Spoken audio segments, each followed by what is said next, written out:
So guys Windows 7 end of date हम लोगों को इस्तेमाल करना चाहिए नहीं करना चाहिए, कितना ज़्यादा उसके अंदर सिक्योरिटी पॉइंट हमें मिलते हैं या बिल्कुल हमें इस्तेमाल नहीं करना चाहिए, सभी प्रो एंड कॉन्स के साथ हम ये कंप्लीट एक विंडोज 7 की सीरीज को कवर करने वाले हैं।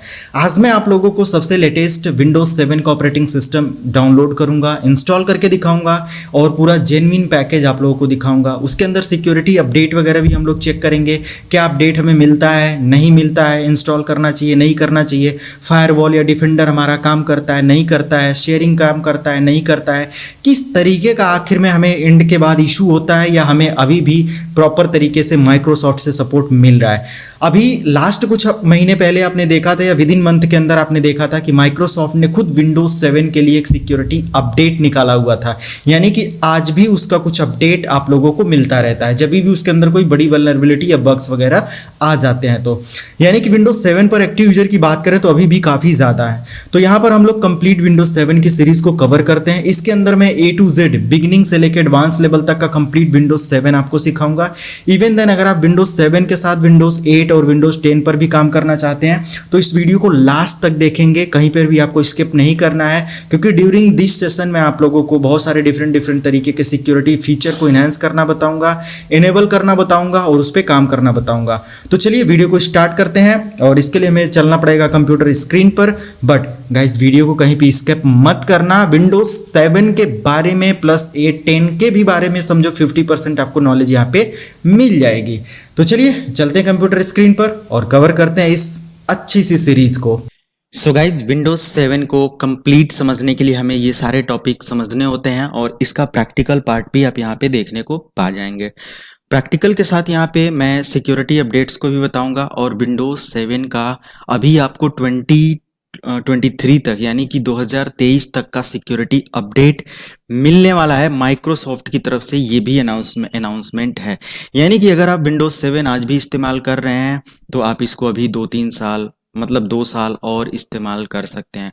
तो चलिए यहाँ पर बात करते हैं विंडोज 7 में कौन कौन से टॉपिक हम लोग यहाँ पे कवर करने वाले हैं और ये सारी चीजें। इवन देन विंडोज 7 के साथ विंडोज 8 और विंडोज 10 या विंडोज 11 पर भी काम करना चाहते हो तो इस वीडियो को लास्ट तक आप देखना। मैं आपको बता दूंगा कि विंडोज 7, 8, 10 में क्या डिफरेंसेस हैं 11 में, एंड आप कितना ज्यादा विंडोज 7 को इस्तेमाल करके विंडोज 10 या 7 या 11 को समझ सकते हो। ओके, तो लगभग में 50% पार्ट सभी का कवर हो जाता है। सो डोंट वरी, आप विंडोज 7 का कंप्लीट सीरीज यहाँ पे देख पा जाएंगे।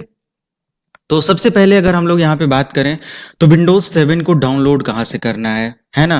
अच्छा, अगर मैं बात करूं इससे पहले हम लोग ऑफिशियल अपडेट या ऑफिशियल ISO फाइल विंडोज 7 का डाउनलोड कर सकते थे, बट माइक्रोसॉफ्ट ने लास्ट कुछ समय पहले ही ऑफिशियल इसका ISO फाइल डाउनलोड बंद कर दिया है। आई थिंक मैं एक बार चेक करके भी आपको दिखाता हूं एंड अनऑफिशियली कैसे डाउनलोड करना है पूरी डिटेल्स आपसे बताएंगे। क्रिएट कैसे करते हैं बूटेबल विंडोज 7 का, कैसे इंस्टॉल करते हैं अपने VMware पर या वर्चुअल बॉक्स पर, आप कैसे वर्चुअल मशीन के अलावा आप कैसे फिजिकल मशीन पर इंस्टॉल कर सकते हैं, इसके डिफरेंट एडिशन में से कौन सा बेस्ट एडिशन है, ये सब चीज़ें देखेंगे। इसके बेस्ट सेटिंग्स वगैरह के बारे में देखेंगे, पैकेज मैनेजर समझेंगे, इंटरनेट कैसे ऑपरेट करते हैं उसके साथ क्या क्या प्रॉब्लम्स होती हैं, ये सारी डिटेल्स भी हम लोग देखेंगे। And how to manage file and folder in Windows 7 complete आपको मिल जाएगा, प्लस शेयरिंग भी आपको मिलेगा विद परमिशन, कैसे शेयर किया जाता है, कैसे एक्सेस किया जाता है, A to Z एवरीथिंग आपको यहाँ पे मिलने वाला है। Finally how to secure Windows 7 operating system and उसके लिए डिफरेंट स्ट्रेटजीज, टूल्स, ये सब चीजें आप लोगों को बताई जाएंगी। बेसिस वर्सेस डायनेमिक डिस्क में क्या डिफरेंस है आपको बताया जाएगा। Fat NTFS file system technology में डिफरेंसेस आपको देखने को मिलेगा। मैनेज कैसे करते हैं पार्टीशन वगैरह विंडोज 7 मशीन के अंदर, एंड कैसे package manager, BitLocker, printer sharing, backup, recovery, ये सब चीजें करी जाती हैं। प्लस अगर आप पासवर्ड भूल जाते हो तो कैसे उसको रीसेट करते हो, इसके लिए रीसेट डिस्क कैसे क्रिएट होती है, कैसे डोमेन ज्वाइन होता है, एंड लास्ट में इन सब चीजों के साथ कैसे आप एक विंडोज 7 को प्रॉपर तरीके से ट्रबल शूट करते हुए उसको कंपनी में सपोर्ट दे सकते हो या अपने पर्सनल यूज के लिए इस्तेमाल कर सकते हो। काफी डिटेल्स में मैं एक प्रोफेशनल वे से ये चीज आपको बताने की कोशिश करूंगा और आई होप कि ये आपको पसंद आएगा। एंड लास्ट तक अगर आप वीडियोस को देखते हैं ना तो डेफिनेटली हर चीज़ आपको क्लियर हो जाएगी। तो कॉपी पेन पेपर लेकर बैठ जाओ, क्योंकि बीच में अगर कुछ चीज़ें नोट करना होगा तो उसको भी आप नोट कर लेना। और ज़्यादा कुछ नोट नहीं करना है, सिर्फ और सिर्फ यहाँ पे आपको प्रैक्टिकली और उस चीज़ को समझाऊंगा मैं स्टेप बाय स्टेप करके, ताकि आपको मतलब कि जब चीज़ें दिखेंगी कैसे हो रहा है तो ऑटोमेटिक वो स्टेप या वो डेफिनेशन आपके दिमाग में बन जाएगी। अब यहाँ पे बात होती है कि डाउनलोड और ये सब चीज़ें कैसे स्टार्ट करना है, कहाँ से ये सब चीज़ें करना है। अच्छा, बहुत सारे लोगों के पास ये क्वेश्चन होगा कि क्या हम इसको डायरेक्ट समझ सकते हैं, इससे पहले हमारे पास कोई प्री रिक्वायरमेंट होनी चाहिए। तो कोई प्री रिक्वायरमेंट नहीं है, आप डायरेक्ट विंडोज 7 या इस सीरीज को देख सकते हो, समझ सकते हो। ओके, तो ये सारी चीज़ें हैं। मैं एक ऑफिशियल या जेन्युइन ऑपरेटिंग सिस्टम के साथ यहाँ पे आपको हर चीज़ बताऊंगा, तो डेफिनेटली बहुत ही अच्छा आपको सपोर्ट मिलने वाला है अगर आप जेन्युइन ऑपरेटिंग सिस्टम इस्तेमाल करते हैं विंडोज़ 7 का। तो अब यहाँ पे बात करते हैं विंडोज 7 को इस्तेमाल करने के लिए हमें कुछ सॉफ्टवेयर या एप्लीकेशंस की ज़रूरत होती है। तो इसके लिए हम लोग ओपन कर लेते हैं अपना वेब ब्राउज़र। वेब ब्राउज़र में मैं इस्तेमाल कर रहा हूँ गूगल क्रोम, आप इसको ओपन कर लेंगे। ऑलरेडी हमारे पास कुछ पैकेजेस होने चाहिए, जैसे मैं यहाँ पे पैकेज ओपन करके दिखाऊं तो मेरे पास वर्चुअल बॉक्स है, VMware प्लेयर है, विंडोज 7 का ISO फाइल है, और ये 3 पैकेज आपके पास होना चाहिए इस पूरी ट्रेनिंग को सीखने के लिए। तो विंडोज 7 का अगर ISO फाइल नहीं है, कहाँ से मिलेगा? तीनों एप्लीकेशंस को मैं आपको दिखा दे रहा हूँ।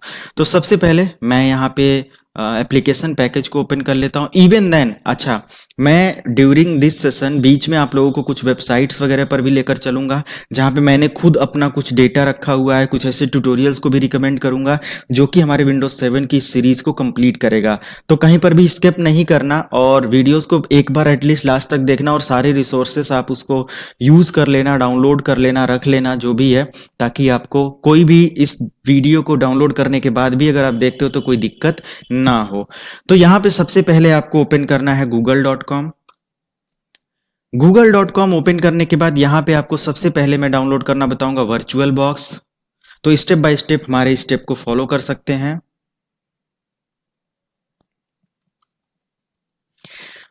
इसके बाद यहाँ पे वर्चुअल बॉक्स डाउनलोड पे क्लिक कर दें, एंड देन आपको यहाँ पे download Oracle VM virtual box पे क्लिक करना है।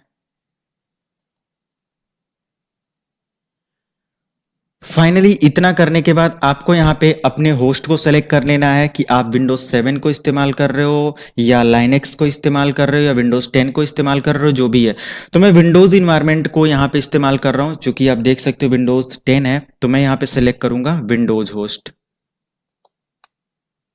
जैसे मैं विंडोज होस्ट पे क्लिक करूंगा हमारा यहाँ पे डाउनलोडिंग स्टार्ट हो जाएगा। ऑलरेडी हमने डाउनलोड कर रखा है, तो मैं इसको स्टॉप कर देता हूं, और 103 MB का ये आपको एप्लीकेशन मिल जाएगा, जिसको आप यूज करके वर्चुअल लेवल पर विंडोज इन्वायरमेंट को यूज कर सकते हैं, कन्फिगर कर सकते हैं। चलिए दूसरे एप्लीकेशन पे डाउनलोड कैसे करना है, उसके लिए भी आपको google.com ओपन कर लेना है, और यहां पर आपको टाइप करना है VMware player.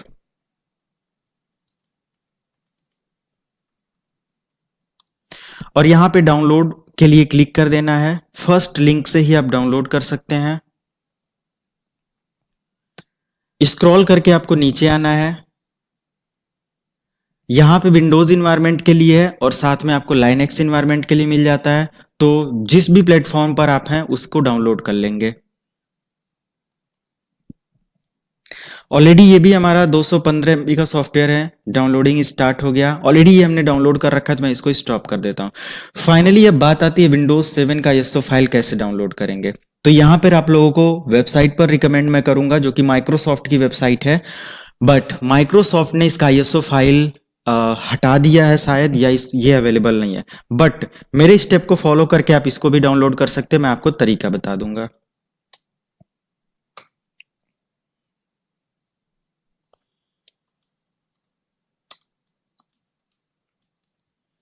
Windows 7 ISO download लिखने के बाद यहाँ पे फर्स्ट कुछ ऑप्शन मिलेगा, फिर माइक्रोसॉफ्ट का यहाँ पे डायरेक्ट आपको लिंक मिल जाता था, बट अभी यहाँ पे अगर कोई लिंक नहीं है सो डोंट वरी। सबसे पहले माइक्रोसॉफ्ट के इस पेज को आप ओपन करो और कुछ इंटरेस्टिंग फैक्ट को समझते हैं।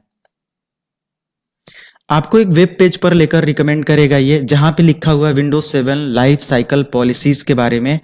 This applies to the following editions, ये सभी फॉलोइंग एडिशंस पर अप्लाई होगा जितने भी आप एडिशंस इस्तेमाल करते हो। अगर विंडोज 7 के एडिशंस की बात करें तो यहीं से आप नोट कर सकते हो, इतने सारे एडिशंस हैं। अब इनमें से बेस्ट एडिशन कौन सा है, जब विंडोज एडिशन के बारे में हम लोग बात करेंगे तो उसमें मैं बता दूंगा। फाइनली सपोर्ट डेट की अगर बात करी जाए तो विंडोज 7 लिस्टिंग करी गई है और अक्टूबर 2009 से ये स्टार्ट है, और यहाँ पर ये मेन स्ट्रीम एंड डेट जो है 13 जनवरी 2015 है। आफ्टर दैट आपको एक्सटेंडेड डेट मिल जाता है 14 जनवरी 2020 तक का। रिलीज इंफॉर्मेशन एंड वर्जन की डिटेल अगर बात करें तो 11 जनवरी 2022 से ये जनवरी 10 2023 तक का ये कुछ अपडेट एक्सटेंड करके यह रिलीज वर्जन दिया गया है सारी चीजें। तो डेफिनेटली अगर आप सिक्योरिटी अपडेट को एक्सटेंड करना है 3 साल के लिए, अभी ये चीज मिल रही है तो डेफिनेटली हमें इस्तेमाल करना चाहिए, और अभी हमें अपने विंडोज को स्विच नहीं करना चाहिए। फाइनली हम लोग यहाँ पे जस्ट नीचे आ जाएंगे। अगर आप विंडोज 7 को 10 में माइग्रेट करना चाहते हो तो लिंक दिया हुआ है जिसको यूज करके आप माइग्रेट कर सकते हो। एंड यहाँ पे डिफरेंट एडिशंस के बारे में बात कर रहा है ये। ओके, डिफरेंट एडिशन के बारे में मैं यहीं पे बात कर लेता हूँ कि इंटरप्राइज है, अगर आप इंटरप्राइज वगैरह में इस्तेमाल करते हैं, कंपनीज वगैरह के लिए सब चीजें, होम बेसिस घर वगैरह के इस्तेमाल के लिए दिया हुआ है।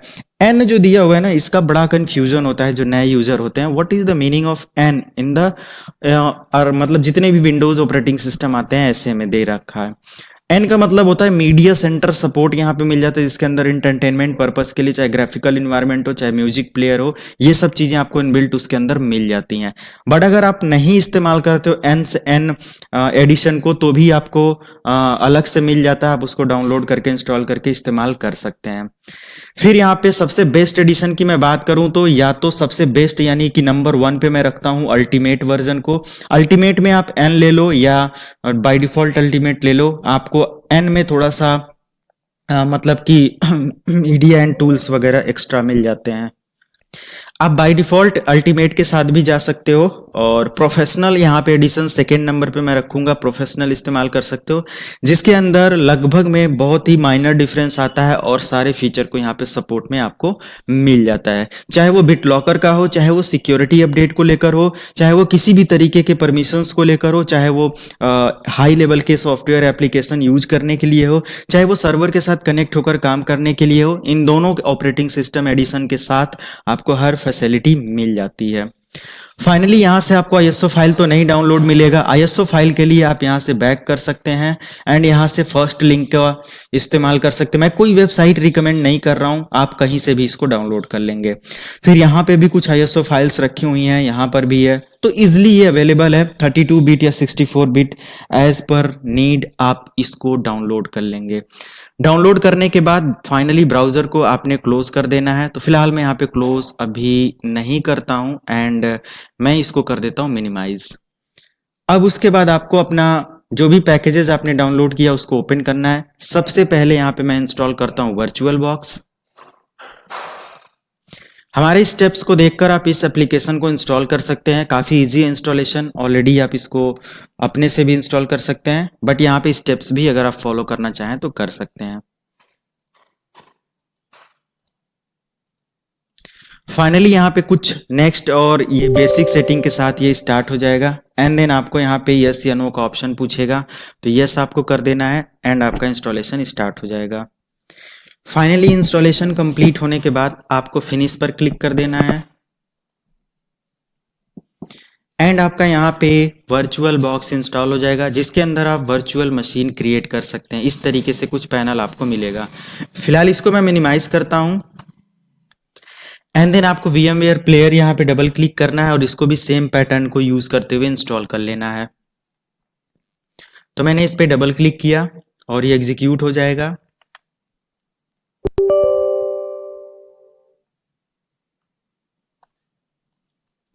फाइनली यस पे क्लिक करना है और ये कुछ इंस्टॉलेशन इस तरीके से दिखाने लगेगा, प्रिपेयरिंग और ये सब। तो ऑलरेडी हमारे कंप्यूटर पर ये VMware प्लेयर इंस्टॉल है। VMware प्लेयर और वर्चुअल बॉक्स के बीच में भी डिफरेंसेस हम लोग देख लेते हैं कि अगर आप VMware प्लेयर इस्तेमाल करते हो तो ये कम्प्लीटली फ्री है और VMware प्लेयर में मतलब कि आप इसको इस्तेमाल कर सकते हो, कोई भी चार्ज नहीं है। बट VMware वर्क स्टेशन अगर आप ले लेते हैं तो कहीं ना कहीं उसमें आपको पे करना पड़ता है, और वो 30 डेज के लिए अगर आप प्रैक्टिस करने के लिए यूज़ कर रहे हैं, एजुकेशनल पर्पज़ के लिए यूज़ कर रहे हैं, फॉर डेमो पर्पज़ यूज़ कर रहे हैं, तो आप उसको इस्तेमाल कर सकते हैं 30 डेज तक, कोई भी दिक्कत नहीं है। और इस वीडियो को देखकर अगर आप प्रैक्टिस करना चाहते हैं तो कोई भी एडिशन इंस्टॉल कर लें, क्योंकि डेमो पर्पज़ के लिए आप उसको 30 डेज के लिए खुद ही कंपनी ऑफर करती है कि आप उसको ट्रायल बेस पर चेक कर सकते हैं, तो कोई इशू नहीं है। बाकी अगर टोटल फ्री इन्वायरमेंट को आपको चाहिए तो आप वर्चुअल बॉक्स को सेलेक्ट कर सकते हैं। वर्चुअल बॉक्स में कोई भी दिक्कत नहीं है, आपको कंप्लीट यहां पर मिल जाता है वर्चुअल बॉक्स का सपोर्ट, और फ्री में आप इसके अंदर multiples of virtual operating system इसके अंदर आप ऐड कर सकते हैं और क्रिएट कर सकते हैं। फाइनली ये दोनों हो जाने के बाद सबसे पहले मैं आपको इंस्टॉलेशन बता देता हूँ, VMware पर इंस्टॉलेशन कैसे करते हैं, एंड देन सारी चीजें। क्लोज करता हूं मैं इसको। VMware पर कैसे इंस्टॉल करना है सबसे पहले इसको देखते हैं, फिर वर्चुअल बॉक्स पर, फिर आप फिजिकल मशीन पर कैसे इंस्टॉल करते हैं, ये सब चीजें देखते हैं। यहाँ पे मैं यहाँ पे VMware प्लेयर को ओपन करता हूं, तो ऑलरेडी मैंने यहाँ पे इंस्टॉल किया है, तो मैं यहाँ पे लिखूंगा VMware प्लेयर, और VMware प्लेयर यहाँ से आप डाउनलोड कर मतलब ओपन कर लेंगे। फाइनली यहाँ पे आपको एक वर्चुअल मशीन क्रिएट करनी है, जिसका स्टेप मैं यहाँ पे आपको दिखा रहा हूं।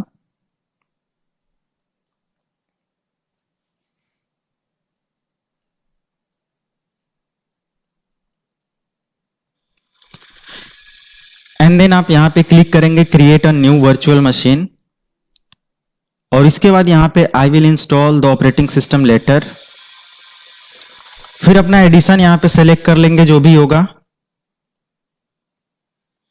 एंड देन आपको नेक्स्ट यहाँ पे क्लिक कर देना है। फाइनली अपना लोकेशन सेलेक्ट कर लेंगे कहाँ पे आपको इंस्टॉल करना है, तो मैं डॉक्यूमेंट्स के अंदर जो वर्चुअल मशीन का फोल्डर है उसी के अंदर विंडोज 7 नेम से ये इंस्टॉल होगा। ओके, इतना याद रखेंगे कि एटलीस्ट आपके सी ड्राइव में कम से कम 30 GB का स्पेस रहे, ताकि आपका जो मेन ऑपरेटिंग सिस्टम है वो भी प्रॉपर काम करे और विंडोज के लिए भी आप वर्क कर पाए प्रॉपर। तो मेरे पास यहाँ पे 50 GB फ्री स्पेस है, कोई इशू नहीं है, हम आसानी से काम कर सकते हैं। फाइनली आपको यहाँ पे नेक्स्ट पर क्लिक करना है, और यहाँ पे आप अपना पार्टीशन डिटेल सेलेक्ट कर लेंगे, कितने जीबी में आप इसको इंस्टॉल करना चाहते हैं। विंडोज 7 को अगर आप इंस्टॉल करना चाहते हैं तो ये अप्रॉक्स में 20 GB का मिनिमम स्पेस लेगा। अगर सिर्फ इंस्टॉल करने की बात है तो आप 12 से 15 GB में भी इंस्टॉल कर सकते हैं, बट प्रॉपर काम करने के लिए आपको कुछ स्पेस एक्स्ट्रा चाहिए होता है, तो मैं यहाँ पे 20 GB स्पेस अप्लाई करने जा रहा हूँ। आफ्टर स्पेस, अब जैसे ही यहाँ पे स्टोर सिंगल डिस्क सेलेक्ट करके नेक्स्ट करेंगे, आपसे पूछेगा कस्टमाइज हार्डवेयर के बारे में या फिनिश करने के लिए, तो सबसे पहले आपको यहाँ पे कस्टमाइज हार्डवेयर पे क्लिक करना है। फाइनली यहाँ पे क्लिक करने के बाद अपना रैम कितना देना चाहते हो, तो विंडोज 7 के लिए आप 1 GB रैम एनफ है, बट 2 GB के साथ और प्रॉपर स्मूथ काम करेगा, एंड 512 के साथ सिर्फ इंस्टॉल करके आप होम एडिशन वगैरह का एक मतलब बहुत मिनिमम अगर कॉन्फ़िगरेशन है तो भी आप इस पे काम करा सकते हैं, बट एटलीस्ट 1 GB आप जरूर प्रोवाइड करना। This is the recommended memory for Windows 7। Okay, तो आप यहाँ 2 GB भी कर सकते हो, जितना ज्यादा आपका रैम रहेगा उतना अच्छा होगा। बट हाँ, याद रखेंगे अगर आप यहाँ पे जैसे कि आपके मेन मशीन में 8 GB का रैम लगा है तो आप 4 GB से ज्यादा कभी नहीं यूज करेंगे, नहीं तो आपका सिस्टम हैंग होने लगेगा।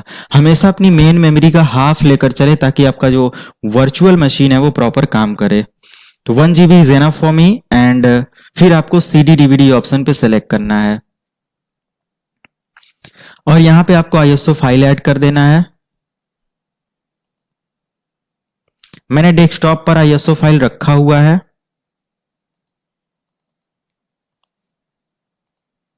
अटैच करने के बाद आपको आ जाना है, बाकी तो सारी सेटिंग्स ओके है, कोई दिक्कत नहीं। अब इसको क्लोज कर दो, एंड देन फाइनली आप फिनिश कर दो। आपका यहाँ पे मशीन बनकर रेडी हो गया। अब इसको ऑन करना है और आपको बूट करना है, तो स्टेप को फॉलो करेंगे। प्ले मशीन पर क्लिक करने के बाद यहाँ पे आपको थोड़ा सा टाइम लेगा और यहाँ पे ये बूट कर देगा। बहुत आसानी से आप देख सकते हो यहाँ पे हमारा कंप्यूटर सक्सेसफुली बूट हो चुका है विंडोज 7 से, और हम लोग इसको आगे प्रोसीड कर सकते हैं। कुछ इस तरीके से सेटिंग आएगी। यहाँ पे आपको स्टेप में कोई चेंजेस नहीं करना है, सिर्फ और सिर्फ यहाँ पे क्लियरली आपको नेक्स्ट पर क्लिक कर देना है। फाइनली यहाँ पे इंस्टॉल ऑप्शन है एंड रिपेयर ऑप्शन है। रिपेयर ऑप्शन तब आप करेंगे जब आपके पास बैकअप पड़ा हो और ओल्ड ऑपरेटिंग सिस्टम आपका क्रैश हो चुका हो। अगर यहाँ पे आप इंस्टॉल नाउ करते हैं तो एक न्यू कंप्यूटर आप यहाँ पे क्रिएट कर पाएंगे। सेटअप इज स्टार्टिंग और उसके कुछ सेकंड के बाद आपको यहाँ पे एक पैनल मिलेगा जहां पे आप अपने विंडोज 7 के लिए हार्ड डिस्क और ये सब चीजें सेलेक्ट करके कंटिन्यू आगे प्रोसीड कर सकते हो। टर्म्स एंड कंडीशन जो भी आप यहाँ से प्रॉपर पढ़ लेंगे। पढ़ने के बाद आप यहाँ पे टर्म्स एंड कंडीशन के अकॉर्डिंग लाइसेंस को एक्सेप्ट करेंगे एंड यहाँ पे आप नेक्स्ट बटन पर क्लिक कर देंगे। फाइनली दो ऑप्शन है, दोनों में से सेलेक्ट कौन सा करना है। अपग्रेड ऑप्शन अगर आप लेकर आते हो तो यहाँ पे आपको मिल जाता है कि हाँ, अगर आप एग्जिस्टिंग एप्लीकेशन यानी कि जो ऑपरेटिंग सिस्टम है उसके अंदर आप न्यूअर वर्जन को ऐड करना चाहते हो, इंस्टॉल करना चाहते हो तो आप अपग्रेड कर सकते हो। कस्टम इंस्टॉलेशन में कह रहा है कि बिल्कुल न्यू कॉपी ऑफ विंडोज अगर आपको इस्तेमाल करना है तो आप कस्टम इंस्टॉलेशन सेलेक्ट करेंगे। तो मेरे कंडीशन में यहाँ पे कस्टम है तो मैं सेलेक्ट कर लूंगा, न्यू है तो कस्टम सेलेक्ट कर लूंगा। एक हार्ड डिस्क डिटेल यहाँ पे पूछ रहा है, 20 जीबी का हार्ड डिस्क जो मैंने ऐड किया था वो दिखा रहा है, बोला है कि यहाँ पे आपको कितना जीबी इसमें से ऐड करना है। तो मैं यहाँ पे ड्राइव ऑप्शन पर क्लिक करके पार्टीशन पूरा दे दूंगा विंडोज 7 के लिए और नेक्स्ट कर दूंगा।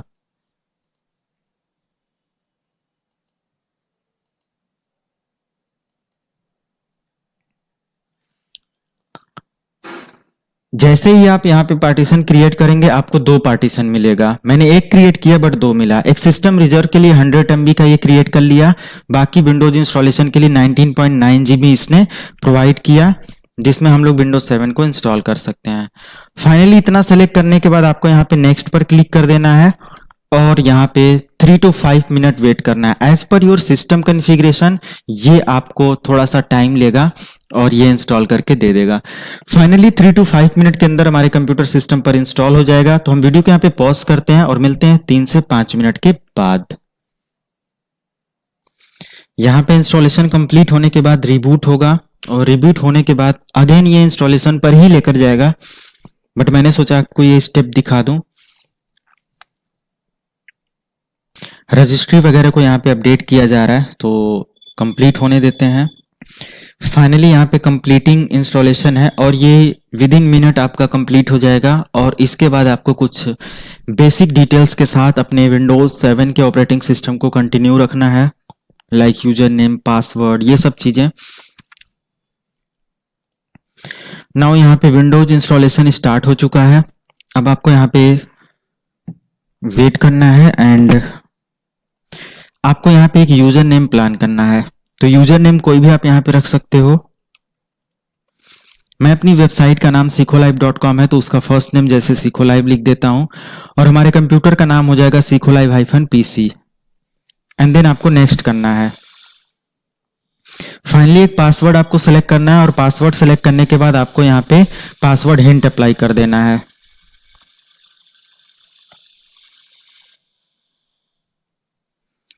और यहाँ पे एक पासवर्ड हिंट आपको दे देना है, तो कोई भी हिंट आप दे सकते हो ताकि बाद में आप उसी से पता कर लो कि आपका पासवर्ड क्या था, अगर कभी भूल जाते हो तो। नेक्स्ट करना है और अगर ये विंडोज ऑपरेटिंग सिस्टम आपने जेन्युइन की से डाउनलोड किया है तो यहाँ पे डायरेक्टली एक्टिवेट हो जाएगा जैसे ही ऑनलाइन होगा। बाकी आपके पास अगर की नहीं है तो इसको स्किप भी कर सकते हैं। यहाँ पे 3 सेटिंग आपको मिलेगा, recommended setting, install important update और आस्क मी लेटर। तो ऑलरेडी अगर आप इसको प्रॉपर तरीके से यूज करना चाहते हैं तो इंस्टॉल इंपॉर्टेंट अपडेट्स ओनली कर लें, नहीं तो फिर आप आस्क मी लेटर भी कर सकते हैं। बट ये जो सेकेंड ऑप्शन है ये मैं रिकमेंड करूंगा, काफी बेस्ट है आपके लिए।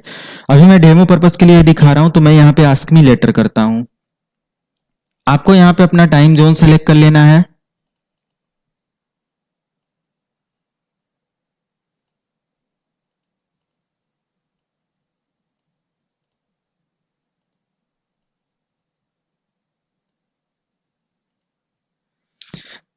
एंड देन आपको नेक्स्ट पर क्लिक कर देना है। फाइनली आपका विंडोज 7 वेलकम करेगा आपका और आप इसकी सेटिंग के साथ बेसिक अदर कॉन्फ़िगरेशन और सारा काम आप यहाँ पे कर सकते हैं। कुछ इतनी सेटिंग होने के बाद अब मैं इसको मिनिमाइज करता हूं, इसकी सेटिंग आगे समझेंगे। और वर्चुअल बॉक्स पर आप कैसे इंस्टॉल करते हो इसको ओपन कर लेते हैं। वर्चुअल बॉक्स पर इंस्टॉल करने का भी ऑप्शन से सिमिलर है, तो आप वर्चुअल बॉक्स ओपन करेंगे और यहाँ पे देखो ऑलरेडी एक मशीन दिखा रहा है, तो मैं इसको पहले कंप्लीटली डिलीट कर देता हूं।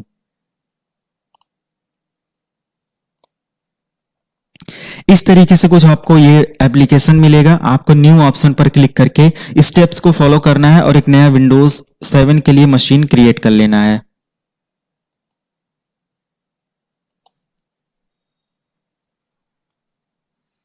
कहां पे आप सेव करना चाहते हैं उसकी डिटेल यहां से सेलेक्ट कर लेंगे। आप अपने वेंडर को सेलेक्ट करेंगे और नेक्स्ट पर क्लिक कर देंगे। यहां पर आप रिकमेंडेड मेमोरी 2 GB दिखा रहा है और जो VMware प्लेयर था उसमें 1 GB दिखा रहा था, तो 1 GB एटलीस्ट आप रखेंगे ही रखेंगे मिनिमम, और आप 2 GB रखते हैं तो काफी बेटर रिस्पॉन्स आपको मिलता है यहाँ पे। तो मैं यहाँ पर 1 GB ही कर देता हूँ क्योंकि मुझे यहाँ पर अभी इतनी जरूरत नहीं है, मैं डेमो पर्पज के लिए ले रहा हूं। बट आप 2 GB कर देंगे तो काफी बेस्ट आपको मिलेगा क्योंकि आप लॉन्ग टाइम यूज करने वाले हैं। यहाँ पे एक नई डिस्क क्रिएट करना है और यहाँ पे क्रिएट ऑप्शन पे आपको क्लिक कर देना है। फाइनली अगर आप बैक करते हो तो ये 1 GB स्पेस के साथ नेक्स्ट करके क्रिएट पे क्लिक करेंगे तो एक VDI, VHD और VMDK दिया है। गाइस VMware के प्लेलिस्ट में आप जाएंगे तो मैंने कंप्लीट इन सब चीजों के बारे में बता रखा है, तो मेरे चैनल के प्लेलिस्ट में जाएंगे और VMware की सीरीज को देखना स्टार्ट कर देंगे अगर VMware इन्वायरमेंट कंप्लीट समझना चाहते हैं तो। नेक्स्ट करेंगे, डायनेमिक एलोकेशन पे सेलेक्ट करके नेक्स्ट कर देंगे और यहाँ पे 32 GB आपका हार्ड डिस्क ये दिया हुआ है, तो 32 GB को मैं यहाँ पे 15 GB कर देता हूं क्योंकि मुझे यहाँ पे कंप्लीट डेमो के लिए बस दिखाना है, इसमें इंस्टॉल भी मैं नहीं करूंगा। तो एटलीस्ट आप 20 GB करके कंटिन्यू पे क्लिक कर देंगे।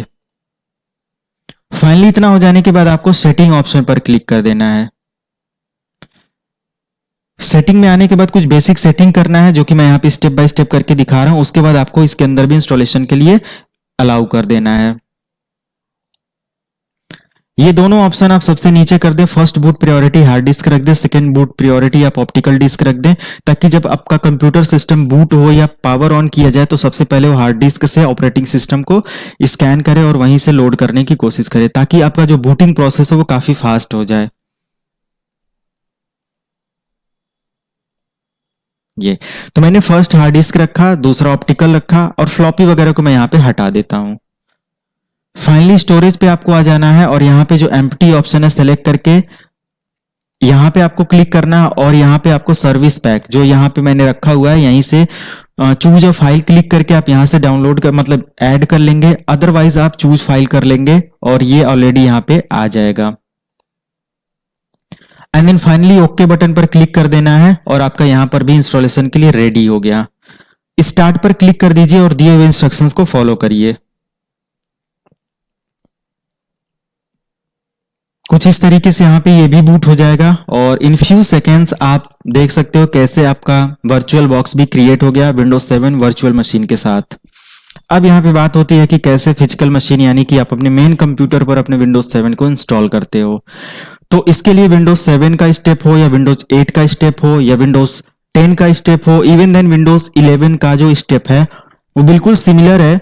आप कैसे बूटेबल बनाते हैं, कैसे इंस्टॉल करते हैं, A to Z सारी चीजें। ओके, तो यहाँ पे आपको नेक्स्ट वगैरह फॉलो करके सेम जो अभी तक आपने देखा वैसे ही फॉलो करके इंस्टॉल कर देना। फिलहाल मैं यहाँ पे नहीं कर रहा और इसको ऑफ कर देता हूँ क्योंकि मैं यहाँ पे VMware प्लेयर इस्तेमाल करने वाला हूँ। अगर आप अपने वर्चुअल मशीन पर ये सारा सेटिंग करना चाहते हैं और इंस्टॉल करना अपने फिजिकल मशीन पर इसको इंस्टॉल करना चाहते हैं तो आप हमारे चैनल पर आ जाएंगे। चैनल पर आप यहाँ पे लिखेंगे youtube.com, यानी कि YouTube में आप ऑलरेडी हमारा चैनल देख रहे हो और यहाँ पे आप हमारे चैनल पर विजिट करेंगे। प्लेलिस्ट में आ जाएंगे आप यहाँ पे विंडोज 11 की एक सीरीज देख रहे होंगे, इसको ओपन करेंगे and then free Windows 11 ISO download and install step by step. 14 minute के अंदर अगर आप देखोगे तो मैंने इसके अंदर बताया कैसे आप बूटेबल क्रिएट करते हैं,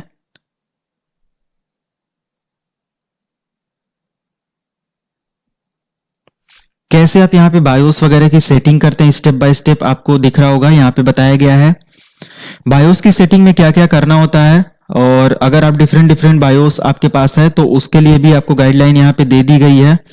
और ये सारी चीजें करने के बाद बूट कैसे करना है, पार्टीशन कैसे बनाना है, सब कुछ आप यहाँ पे देख सकते हैं। वीडियो का लिंक मैं डिस्क्रिप्शन में डाल दूंगा, या तो थर्ड वीडियो यहाँ से विंडोज 11 की सीरीज का आप देख सकते हैं। किसी से आपको पूछने की जरूरत नहीं है और आप इस पर्टिकुलर विंडोज 7, 8, 10 और 11 की सीरीज को अपने फिजिकल मशीन पर आप इंस्टॉल कर पाएंगे। मैं इसको कर देता हूं मिनिमाइज। अदर सीरीज भी अगर आप यहां पे देखना चाहते हैं तो हमारे प्लेलिस्ट में अगर आप विजिट करेंगे, वन वीडियो फुल कोर्स के बहुत सारे कोर्सेस यहां पे मिल जाएंगे। Server, CCNA, networking, digital marketing, blogging and Linux वगैरह का एनवायरमेंट कंप्लीट, यहाँ पे ईमेल सर्वर सेटिंग, ये सब समझना चाहते हैं तो सब कुछ यहाँ पे दिया हुआ है। ubuntu कंप्लीट सर्टिफिकेशन के कोर्सेस आप यहाँ से कर सकते हैं। हमारी वेबसाइट sikholive.com पर विजिट करके और भी अच्छे तरीके से आप बहुत सारी चीजें सीख सकते हैं and with in few days आपको वहां पे काफी ज्यादा अपडेट कोर्सेस मिल जाएंगे। टेलीग्राम चैनल को ज्वाइन करके आप नोट्स वगैरह अगर डाउनलोड करना है तो उसको भी यूज कर सकते हैं। वीडियो का डिस्क्रिप्शन लिंक एक बार जरूर चेक कर लेना और एक बार सारी चीजों को देख लेना, क्या क्या चीजें एडिशनल वहां पे आपको दिया गया है। अब गाइस यहाँ पे फाइनली हम लोग बात करते हैं विंडोज 7 के कुछ बेसिक सेटिंग के बारे में कि जब भी हमारा विंडोज 7 इंस्टॉल हो जाता है तो उसकी बेसिक सेटिंग्स क्या क्या होती है। वर्चुअल बॉक्स में इस्तेमाल कर रहा हूं तो थोड़ा सा स्क्रीन रेजोल्यूशन सबसे पहले मैं यहाँ पे सेट कर रहा हूं। तो यहाँ पे जो स्क्रीन रेजोल्यूशन 800x600 है, जो कि बहुत ही कम है रेजोल्यूशन है, तो मैं इसको थोड़ा सा हाई करता हूँ, 1370 मतलब HD क्वालिटी में कर देता हूँ, अप्लाई करता हूँ एंड हाँ I think this one is good for me और ये प्रॉपर दिख रहा है। मैं इसको और ज्यादा अपडेट कर सकता हूं जितना मेरा सिस्टम का रेजोल्यूशन है, तो मैं यहाँ पे 9020 तक लेकर जा सकता हूं, 1080 तक, इतना हमारा ये सिस्टम सपोर्ट करता है। और इसके अलावा देखो जितना सपोर्ट कर रहा होगा वो सब दिखाएगा, इतना ही नहीं, मेरा कंप्यूटर 20481536 तक सपोर्ट कर सकता है, तो मैं यहाँ तक लेकर जा सकता हूँ। बट यहाँ तक लेकर आने में आप देखो बहुत छोटा और इस तरीके से कुछ दिखाने लगेगा, तो नॉट पॉसिबल कि आप इस तरीके से चीजों को मैनेज कर पाओ। तो यहां पे आप क्या करेंगे, सेलेक्ट करेंगे, ये सबसे बेस्ट रेजोल्यूशन आपको मिलेगा और यहां से एक्चुअली मैं दिखा सकता हूं। आप अपने मॉनिटर स्क्रीन के अकॉर्डिंग जो भी आपको है ये चीज आप यहां पे देख सकते हैं। फाइनली इतना करने के बाद आपको यहाँ पे स्क्रीन रेजोल्यूशन के साथ गैजेट्स ऑप्शन मिल जाएगा, जो कि आप डिफरेंट गैजेट्स यहाँ पे लगा सकते हैं, जैसे कैलेंडर अप्लाई करना है, क्लॉक वगैरह यहीं पे रखना चाहते हैं, तो जो भी यहाँ पे गैजेट्स है वो सब आप यहाँ पे ऐड कर सकते हैं। और भी गैजेट्स चाहिए तो गेट मोर गैजेट्स ऑनलाइन, आप माइक्रोसॉफ्ट की साइट पर जाएंगे और वहां पे आपको और भी गैजेट्स मिल जाएंगे। फिलहाल मुझे इसको नहीं इस्तेमाल करना है तो मैं यहाँ से कट कर सकता हूँ। अगेन आप राइट क्लिक करके पर्सनलाइज की सेटिंग में जाएंगे, जिसके अंदर आप थीम की सेटिंग, आप वॉलपेपर की सेटिंग, स्क्रीन सेवर की सेटिंग सब कुछ सेव कर पाएंगे। मेरे पास जो थीम है मैं उसी के साथ इसको कंटिन्यू करता हूं। और बैकग्राउंड में आप वॉलपेपर क्या अप्लाई करना चाहते हैं, कलर सेट क्या करना चाहते हैं, साउंड क्वालिटी जैसे ही, मतलब साउंड क्वालिटी नहीं, साउंड ऑन ऑफ होने पर ऐसा कुछ क्या सेट करना चाहते हैं, स्क्रीन सेवर क्या लगाना चाहते हैं, ये सब चीजें सेट करने के साथ साथ सबसे इंपॉर्टेंट होता है कि अभी आप हमारे डेस्कटॉप पर, अगर आप यहाँ पे देख रहे हो डेस्कटॉप पर, तो यहाँ पे कोई भी माई कंप्यूटर और कोई भी आइकन नहीं दिख रहा है। तो यहाँ पे एक ऑप्शन दिया हुआ है चेंज कम डेस्कटॉप आइकन्स, इस पे क्लिक करेंगे, कंप्यूटर कंट्रोल पैनल ये सब आप अप्लाई कर लेंगे। फाइनली इतना करने के बाद डेस्कटॉप पर राइट क्लिक करके सॉर्ट में आकर नेम पे क्लिक कर लो, अगेन आप नेम पर क्लिक कर लो, आपका ये ऑर्गेनाइज वे से हो जाएगा। इतना करने के बाद माउस पॉइंटर अगर लगता है कि आपके कंप्यूटर पर यहां से यहां लेकर आने में टाइम लग रहा है और आपको माउस ज्यादा घिसना पड़ रहा है, तो उस कंडीशन में आप माउस पॉइंटर की सेटिंग पे आकर पॉइंटर ऑप्शन सेलेक्ट करो और थोड़ा सा इसको फास्ट कर सकते हो। अपने पॉइंटर स्पीड के अकॉर्डिंग आप देख लेना कितना फास्ट करना सही है, आप उसके हिसाब से करके ओके कर देंगे। इतना करने के बाद आपको यहाँ पे डिस्प्ले की सेटिंग वगैरह में भी अगर आ जाते हैं तो यहाँ पे आपको मिल जाएगा मीडियम 100%, ये तो एक तरीके का फॉन्ट वगैरह थोड़ा सा और बड़ा बड़ा दिखने लगेगा। तो मैं 125 करके अगर अप्लाई कर दूं तो ये लॉग ऑफ के लिए पूछेगा, लॉग ऑफ कर देता हूं। थोड़ा सा फॉन्ट और विजिबल हो जाएगा, बड़ा बड़ा दिखेगा, तो इजिली आप इन सब चीजों पे या विजिबिलिटी आपके लिए बढ़ जाएगी। बट आप अपनी कंप्यूटर स्क्रीन के अकॉर्डिंग जो भी आपका फीचर है कंप्यूटर स्क्रीन का या मॉनिटर का, उसके हिसाब से आप इसको सेट कर सकते हैं। फिलहाल यहाँ पे मेरा हो गया। अभी मैं यहाँ पे क्या करता हूँ, नेक्स्ट पर क्लिक करता हूँ और यहाँ पे रिफ्रेश का मतलब आप समझ रहे हो, नया फोल्डर क्रिएट करना है तो न्यू पर क्लिक करके फोल्डर क्रिएट कर सकते हो, शॉर्टकट क्रिएट कर सकते हो, बिटमैप इमेज क्रिएट कर सकते हो, जो भी चीजें यहाँ पे आपको चाहिए वो क्रिएट कर सकते हो। अगर आप एक शॉर्टकट क्रिएट करना चाहते हो, कभी आपने इसका इस्तेमाल नहीं किया होगा, बट अगर आप इस पे क्लिक करके और यहाँ पे एक शटडाउन बटन आप बना दो, जो कि यहाँ पे नहीं दिया हुआ है बाहर, और विंडोज 10 में भी नहीं दिया होता है इन सब चीजों में, तो shutdown space -s space -t space 0 करके आप नेक्स्ट कर दो। शटडाउन बटन नेम से ही सेव कर दो और देखो यहाँ पे ऐसे आ जाएगा। प्रॉपर्टी में आ जाओ, चेंज आइकन, ओके करो, शटडाउन बटन को सेलेक्ट करके अप्लाई ओके कर दो। इस पे राइट क्लिक करके टास्क बार पे कर दो और इसको डिलीट कर दो। अब देखो एक बटन आपको मिल जाएगा, जैसे इस पे क्लिक करेंगे आपका कंप्यूटर ऑटोमेटिक शट डाउन हो जाएगा। तो शॉर्टकट का कुछ इस तरीके से इस्तेमाल किया जा सकता है। मैं यहाँ पे इसको डिलीट कर देता हूं, नहीं तो गलती से क्लिक हो जाएगा, तो वो कमांड स्क्रिप्ट है और वो ऑटोमेटिक हमारे सिस्टम को शट डाउन कर देगा। इतना करने के बाद आपको राइट क्लिक करके देखें तो यहाँ पे और कोई ऑप्शन नहीं मिलता है। ये व्यू वगैरह का एंगल आप सेट कर सकते हो, मीडियम आइकन चाहिए, लार्ज चाहिए, डेस्कटॉप आइकन दिखाना है, नहीं दिखाना है, तो ये सब चीजें आप यहाँ पे सेट कर सकते हो। इतना बेसिक सेटिंग के बाद आपको क्या करना है कि अगर विंडोज पर क्लिक करना है तो यहाँ पे देखो सारे एप्लीकेशंस वगैरह आपको मिल जाएंगे। ऑल प्रोग्राम के अंदर जो भी आपने इंस्टॉल किया सब कुछ आपको मिल जाएगा और आप इसका इस्तेमाल कर सकते हैं। सीखो लाइव हमारे यूजर का नेम है जिससे मैं लॉग इन हूँ। कंट्रोल पैनल और ये सब चीजें यहीं पे, डिवाइस सेटिंग, प्रिंटर, कंप्यूटर, ये सब चीजें यहीं पे आपको मिल जाती हैं। और यहां पर अगर आप देखोगे दोबारा से माई कंप्यूटर को ओपन करके तो यहाँ पे ऊपर कुछ सिस्टम प्रॉपर्टी मिल जाएगा, अनइंस्टॉल प्रोग्राम, चेंज प्रोग्राम, यहीं से डायरेक्ट ओपन कर सकते हो, कंट्रोल पैनल ओपन कर सकते हो। तो ये सारी डिटेल्स आपको यहाँ पे मिल जाती है। तो फिलहाल यहाँ पे अगर मैं नोट्स पर आ जाऊं तो मैंने यहाँ पे क्या क्या चीजें आपको बता दिया है। अगर मैं यहाँ पे ये सब हटा दूं पहले,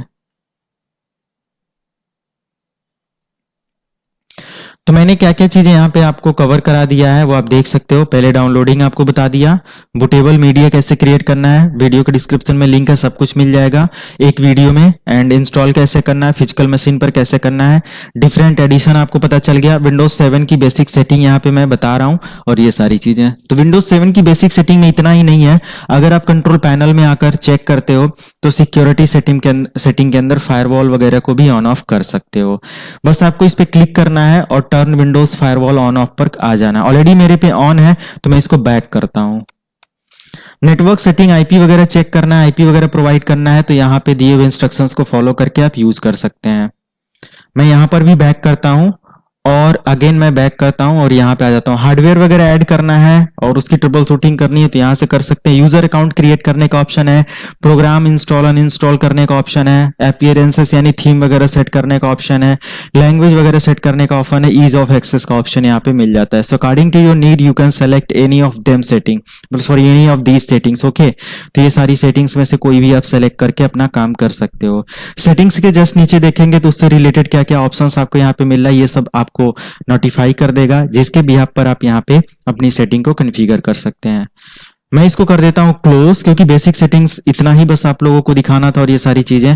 फिर फाइनली आ जाते हैं आपके यहाँ पे, तो ये आपका कुछ कस्टमाइज ऑप्शन है जहाँ पे ब्लूटूथ और ये सब आइकन्स दिखा रहा है। यहाँ पे नोटिफिकेशन पैनल है, कुछ दो इंपॉर्टेंट अपडेट वगैरह दिखा रहा है, इस पे क्लिक करके अपडेट वगैरह का सेटअप कर सकते हैं। बैकअप वगैरह अपडेट वगैरह के लिए पूछ रहा है।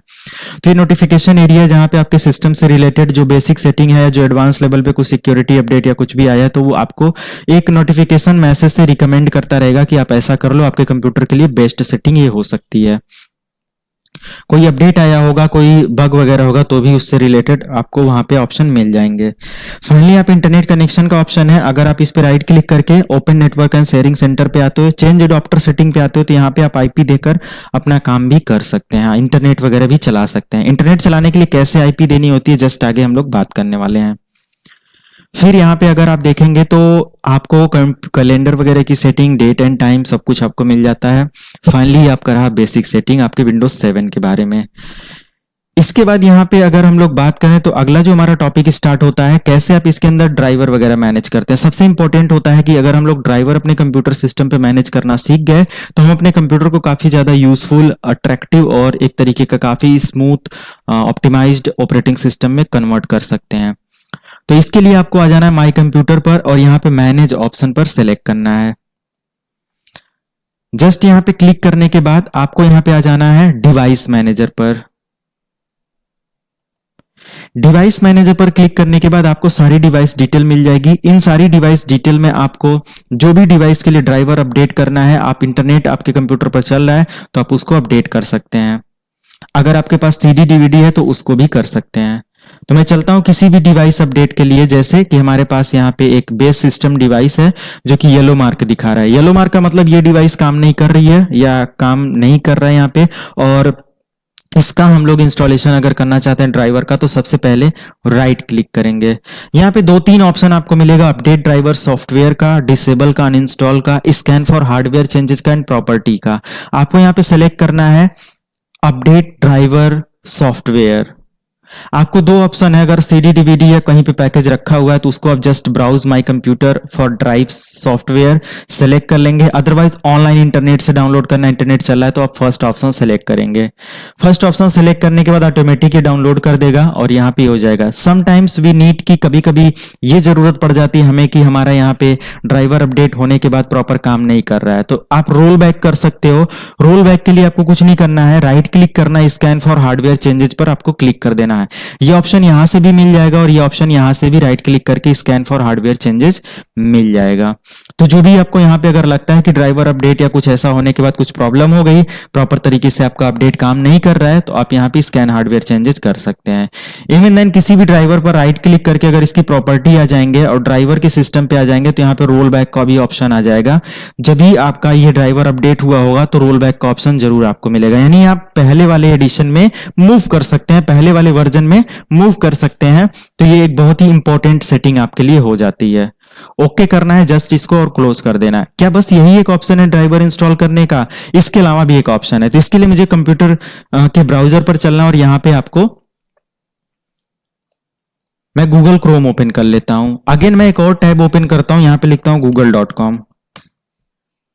google.com ओपन करने के बाद यहाँ पे आपको लिखना है, जैसे विंडोज 7 का आपको ड्राइवर चाहिए, विंडोज 10 का चाहिए, 8 का चाहिए, 11 का चाहिए, जो भी चाहिए आप यहाँ पे उसको लिखेंगे। कैसे आपको टाइप करना है याद रखें।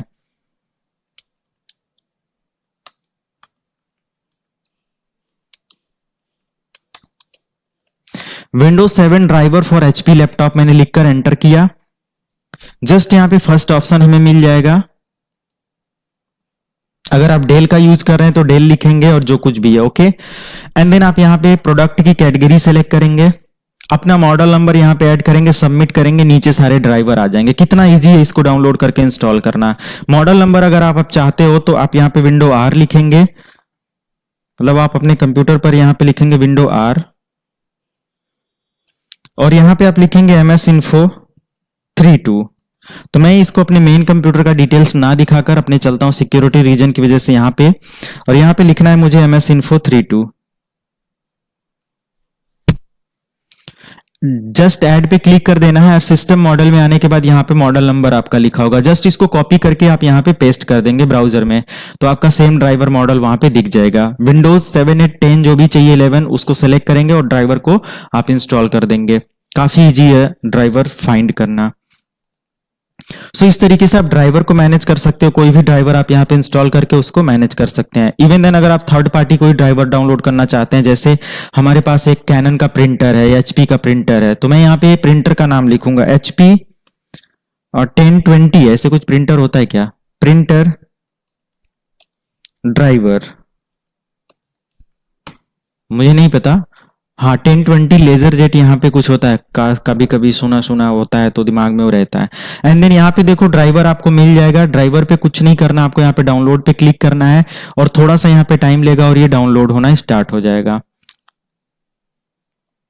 डाउनलोड यहाँ पे कंप्लीट होने के बाद आप यहाँ पे देख सकते हैं कि ये 80 MB का सॉफ्टवेयर है। डबल क्लिक करेंगे आपका इंस्टॉलेशन डन हो जाएगा। कितना आसानी से आप कोई भी ड्राइवर विंडोज के लिए फाइंड कर सकते हो ऑफिशियल। और अगर आपको कीवर्ड वगैरह बढ़िया से गूगल के अंदर टाइप करना है, तो बहुत सारे लोग डिफरेंट वेबसाइट पर विजिट करने लगते हैं, कोई उनको वेबसाइट याद रहती थर्ड पार्टी, वहां से डाउनलोड करते हैं। तो मैं रिकमेंड नहीं करता कि किसी थर्ड पार्टी पे जाओ, क्योंकि वहां पे वो पैकेज अपडेट करके रखा हुआ है या नहीं रखा हुआ है। अगर आप ऑफिशियल उसके प्लेटफॉर्म पर आकर डाउनलोड करते हैं तो कहीं ना कहीं आपको ऑफिशियली वो अपडेटेड के साथ मिलेगा। ना सिक्योरिटी का कोई इशू है, ना ही किसी तरीके का वायरस स्पैम का इशू है। आप बहुत ही सेफली अपने कंप्यूटर पर उस ड्राइवर को इंस्टॉल करके अपने हार्डवेयर को एग्जीक्यूट कर सकते हैं। फाइनली मैं इसको मिनिमाइज करता हूं एंड ये रहा हार्डवेयर से ड्राइवर को सपोर्ट देने का कुछ काम। जस्ट इसके आगे अगर हम लोग बात करें तो इंटरनेट सेटअप कैसे करते हैं और इंटरनेट सेटअप के लिए क्या क्या चीजें रिकमेंडेड होती हैं। तो अगर मैं यहाँ पे आपको दिखाऊं तो सबसे पहले हमें अगर इंटरनेट चलाना है तो हम सब लोगों को पता है कि इंटरनेट के लिए एक आईएसपी से कनेक्शन आया होता है। मान लिया कि आईएसपी से जो कनेक्शन आया है वो कुछ इस तरीके से है ये, और टेलीफोन लाइन आपके राउटर मॉडेम पर कनेक्ट कर दी गई है। मान लिया ये आपका राउटर मॉडेम है, ये राउटर है। इस राउटर से आप डायरेक्ट टेलीफोन मतलब अपने लैपटॉप या डेस्कटॉप को लैन केबल से या तो कनेक्ट करे रहते हो या तो स्विच के साथ कनेक्ट करे रहते हो। अगर ये वाईफाई सपोर्ट करता है तो आप वायरलेसली इसको कनेक्ट करे रहते हो अपने लैपटॉप या मोबाइल से। तो इंटरनेट कैसे चलाना है, ये वाईफाई कैसे काम करेगा, ये लैन कैसे काम करेगा। जब आप इंटरनेट कनेक्शन लेते हो तो आपको एक आईपी मिलती है। गाइस आईपी आपको नहीं पता तो आप मेरा नेटवर्किंग का फुल कोर्स देख लेना, और आपको कुछ नहीं करना है, सिंपल अगर आईपी या नेटवर्किंग पूरा कंप्लीट समझना है जिनको A to Z step by step, तो यहां पर आने के बाद वन वीडियो फुल कोर्स में आप आ जाएंगे। नेटवर्किंग का एक एक पार्ट मैंने यहाँ पे डिस्क्राइब किया है। कंप्यूटर नेटवर्किंग फुल कोर्स यहाँ पे 4.5 घंटे के अंदर प्रैक्टिकली हर चीज आप स्टेप बाय स्टेप सीख पाएंगे, समझ पाएंगे। सो फाइनली आईपी यहाँ पे आप ऐड करेंगे। आईपी मान लिया हमारे कंप्यूटर का है 10.0.0.1 करके, मतलब हमारे मॉडेम का। तो हमारे कंप्यूटर की जो आईपी होगी अगर आप मैनुअली दे रहे हो तो 10.0.0. उससे बढ़ता हुआ 1 2 3 आईपी ऐसे देते चले जाएंगे, और ये 255 तक आप मैक्सिमम दे सकते हो। और इसका गेटवे देना होता है, गेटवे में हमेशा आप अपने राउटर की आईपी अप्लाई करोगे। उसके बाद डीएनएस की आईपी यहाँ पे पूछेगा, तो डीएनएस की आईपी में आप अपने आईएसपी यानी कि सर्विस प्रोवाइडर की आईपी ऐड कर सकते हैं, ताकि आप प्रॉपर तरीके से इंटरनेट को एक्सेस कर पाए। प्रैक्टिकली अगर इसको समझना है तो आप इसको मिनिमाइज करिए, आ जाइए विंडोज 7 मशीन पर और यहाँ पे आप राइट क्लिक करिए, open network and sharing center पर ओपन करिए और यहां से चेंज एडॉप्टर पर क्लिक करिए, लोकल एरिया कनेक्शन पर क्लिक करिए, यहां पे आईपी वर्जन 4 को सिलेक्ट करिए, प्रॉपर्टी पर क्लिक करिए, फॉलोइंग आईपी सिलेक्ट करके यहां पे आप आईपी दे सकते हैं। गेटवे मान लिया राउटर की आईपी 1 कर दिया, और जो भी आईएसपी की आईपी मिली हुई है यहाँ पे अपने डीएनएस के लिए वो आप प्रीफर्ड अल्टरनेट में अप्लाई कर सकते हैं। वो डीएनएस आईपी आपको आईएसपी से मिल जाएगा। एंड देन फाइनली ओके करना है। और अगर आपका डीएससीपी सर्वर अप्लाई है तो आप यहाँ से ऑप्टेन पर आईपी रहने देंगे, मॉडेम ऑटोमेटिक आपके कंप्यूटर को एक आईपी दे देगा, बस आपको लैन केबल यहां से कनेक्ट कर देना है। बट क्या बस यही एक ऑप्शन है आईपी देने का, इसके अलावा कुछ ऑप्शन नहीं है? तो इसके अलावा आप विंडो आर करके ncpa.cpl और एंटर कर देंगे। फाइनली सेम वही ऑप्शन आ जाएगा और दिए हुए इंस्ट्रक्शंस को फॉलो कर सकते हैं। अगेन आप यहाँ पे कंट्रोल पैनल में आ जाते हैं, नेटवर्क एंड इंटरनेट पर network and sharing center, and then change adapter setting, same वही सेटिंग आपको मिल जाएगी। तो 3 ऑप्शन या 3 मेथड हैं जिनके थ्रू आप विंडोज 7 पे आईपी वगैरह का कम्युनिकेशन सिस्टम इनेबल कर सकते हो, इंटरनेट चला सकते हो। फाइनली इतना हो जाने के बाद आपको इंटरनेट एक्सप्लोरर फ्री ब्राउजर मिल जाता है विंडोज 7 के अंदर, जिसको आप यूज कर सकते हो और यहाँ पे इंटरनेट की सर्विस को अपना इस्तेमाल कर सकते हो। इंटरनेट एक्सप्लोरर काफी ज्यादा मतलब कि स्लो है और उतना ज्यादा इनहेंस नहीं है, तो इंटरनेट एक्सप्लोरर की जगह माइक्रोसॉफ्ट का यहाँ पे माइक्रोसॉफ्ट एज ब्राउजर मिल चुका है, तो आप उसको डाउनलोड कर सकते हैं। अदरवाइज आप गूगल क्रोम वगैरह को भी डाउनलोड करके यहाँ पे इस्तेमाल कर सकते हैं। फाइनली इतना हो जाने के बाद आपने ब्राउजर और इंटरनेट सेटिंग देख लिया और इंटरनेट आप चला पाएंगे। वाईफाई की सेटिंग है तो यहाँ पे क्लिक करेंगे, यहीं पे वाईफाई नेम दिखा देगा और आप उसको यूजर नेम पासवर्ड से लॉग इन कर लेंगे। गाइस एक बात यहाँ पे याद आ गई, वाईफाई की सेटिंग या मॉडेम को कैसे घर पे आप सेटअप कर सकते हो और थोड़ा उसके अंदर सिक्योरिटी वगैरह बाय डिफॉल्ट जो कंपनी वाला आके लगा के चला जाता है, पता नहीं आपकी सिक्योरिटी इनेबल करता है नहीं करता है, क्या क्या चीजें उसके अंदर फीचर फंक्शंस है हम लोग कभी चेक भी नहीं करते। तो मैंने एक प्रॉपर तरीके से डिवाइस मंगाया है जिसके थ्रू मैं आपको स्टेप बाय स्टेप दिखाऊंगा कि कैसे इसकी कॉन्फ़िगरेशन करते हैं, क्या क्या सिक्योरिटी पॉइंट्स को देखकर हमें इनेबल करना चाहिए और कौन सा मॉडेम आप बदल सकते हो नहीं कर सकते हो, ये सारी डिटेल्स आपको मैं उसमें बताने वाला हूं।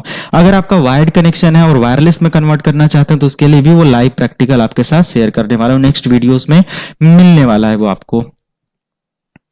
फाइनली इंटरनेट सेटिंग करने के बाद आपको यहां पे आ जाना है और यहां पे देखो how to manage file and folder in Windows 7 और शेयर कैसे करते हैं, दोनों ऑप्शन मैं एक साथ यहां पे क्रिएट करता हूं। तो हम सभी लोगों को पता है कि हमारे कंप्यूटर पर अगर नया फोल्डर बनाना है तो राइट क्लिक करके न्यू फोल्डर यहां पे क्रिएट कर सकते हो। जैसे मैं dir क्लिक कर दूं, ये dir एक नया फोल्डर बन गया जिसको डायरेक्टरी भी बोला जाता है। एक्चुअली ये कंटेनर है और इसके अंदर आप चाहो तो फाइल वगैरह भी रख सकते हो। राइट क्लिक करो, न्यू पे आ जाओ, टेक्स्ट डॉक्यूमेंट, और यहाँ पे फाइल लिख सकते हो, और यहाँ पे मैं लिख सकते हो जो भी आपको डिटेल ऐड करनी है।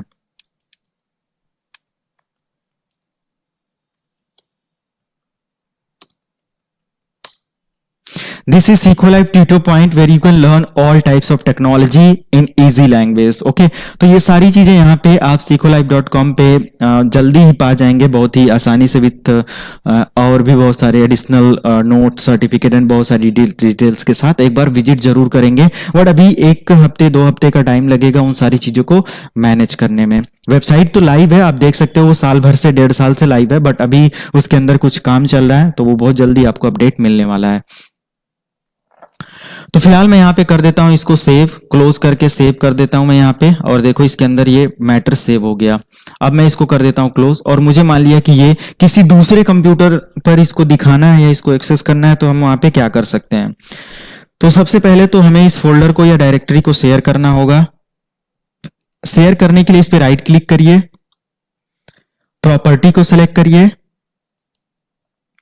शेयरिंग ऑप्शन को सिलेक्ट करिए, शेयर ऑप्शन को सिलेक्ट करना है, एंड देन यहां पे आपको अपना यूजर सिलेक्ट कर लेना है। मैं यहां पे एवरीवन को सिलेक्ट करता हूं। आप एक नया यूजर क्रिएट कर सकते हैं या SQLite को सिर्फ परमिशन दे सकते हैं। मैं यहां पे एवरीवन को ऐड करता हूं और इसको रीड और राइट दोनों परमिशन दे देता हूं।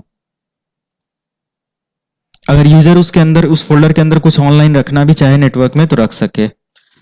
And then finally advance sharing center पर आइए, शेयर दिस फोल्डर जरूर इनेबल कर दें, अदरवाइज आपका शेयर नहीं होगा। परमिशन पर आना है आपको, and then finally allow full control कर देना है, ताकि यूजर रीड और राइट दोनों उसके अंदर कर पाए। अगर आपको चाहिए कि सिर्फ और सिर्फ वो इंफॉर्मेशन वहां से रीड कर पाए, ना ही उसके अंदर कोई डेटा रख पाए या राइट कर पाए, तो एक सिक्योरिटी यहाँ पे मिल जाएगी, आप उसको भी कर सकते हैं। एज पर नीड आप कॉन्फ़िगर कर लेंगे, अप्लाई करेंगे, ओके करेंगे। बट यहाँ पे एक्सेस कैसे करना, आप दूसरे कंप्यूटर पर जाएंगे और वहां पे विंडो R लिखेंगे, डबल बैकवर्ड स्लैश के साथ यहाँ पे एक IP टाइप करेंगे, यानी कि जो भी हमारे कंप्यूटर की IP होगी आप अपनी दूसरी मशीन पर टाइप करेंगे।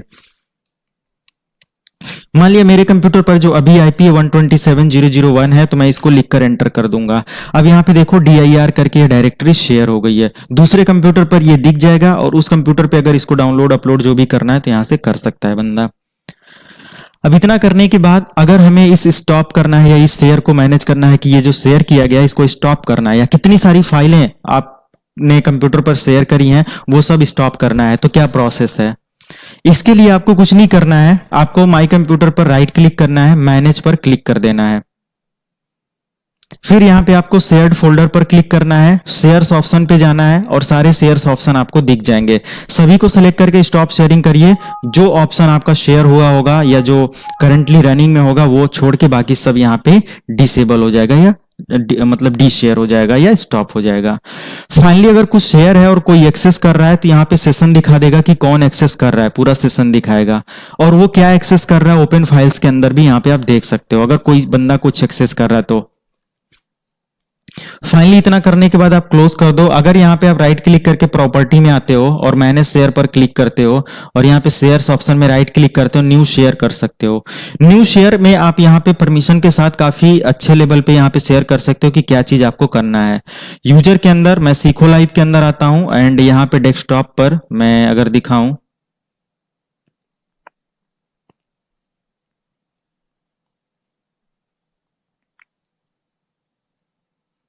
यूजर के अंदर SQLite, इसका डेस्कटॉप, इसका dir, ओके, ये dir को मुझे शेयर करना है।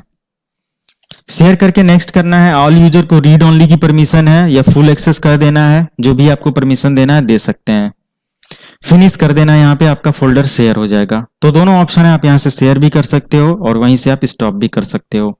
सो फाइनली 51 मिनट का यहाँ पे आपने लेक्चर देख लिया। अब हम लोग कुछ एडिशनल सेटिंग यहाँ पे एडवांस लेवल पर करने वाले विंडोज 7 के अंदर, जो कि अब यहाँ पे काफी ज्यादा इंपॉर्टेंट आपके लिए होने वाला है। एंड देन फाइनली आपको यहाँ पे नेक्स्ट सेटिंग पर आ जाना है, जो कि विंडोज 7 को सिक्योर कैसे करें। सिक्योर करने के लिए सबसे कुछ बेसिक पॉइंट मैं आप लोगों के साथ अगर डिस्कस करूं तो ये चीजें मैं आपको जरूर बताना चाहूंगा कि क्या क्या चीजें आप विंडोज 7 पे सिक्योर करने के लिए करें। इवन देन किसी भी ऑपरेटिंग सिस्टम पे सिक्योरिटी आप चाहते हैं तो ये चीजें ना करें।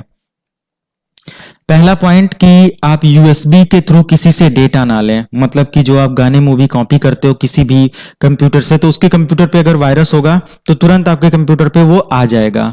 दूसरा, इंटरनेट चलाते समय हमेशा फायरवॉल की सेटिंग को ऑन रखें। फायरवॉल की सेटिंग आपको सिक्योर करेगा किसी भी तरीके का स्पैम, फिशिंग अटैक और आपके सिस्टम के किसी भी तरीके की सर्विस को एक्सेस करने में हैकर अटैकर द्वारा। हमेशा एक एंटीवायरस इस्तेमाल करें जो कि अच्छे कैटेगरी का एंटीवायरस हो। ऐसा नहीं कि मार्केट में जाएं दो जो 500 रुपए या 200 रुपए का एंटीवायरस है उसको आप बाई कर लें, ये उतना सेफ नहीं होता है। थोड़ा सा अच्छा प्रोडक्ट बाई करें। और इसके लिए मैं कोई एंटीवायरस रिकमेंड नहीं कर रहा हूं, इसके लिए मैंने पूरा आपको अलग से सीरीज बनाया। आप एंटीवायरस इस पे शेष चौहान लिखेंगे आपको यूट्यूब पर मिल जाएगा मेरे चैनल पर।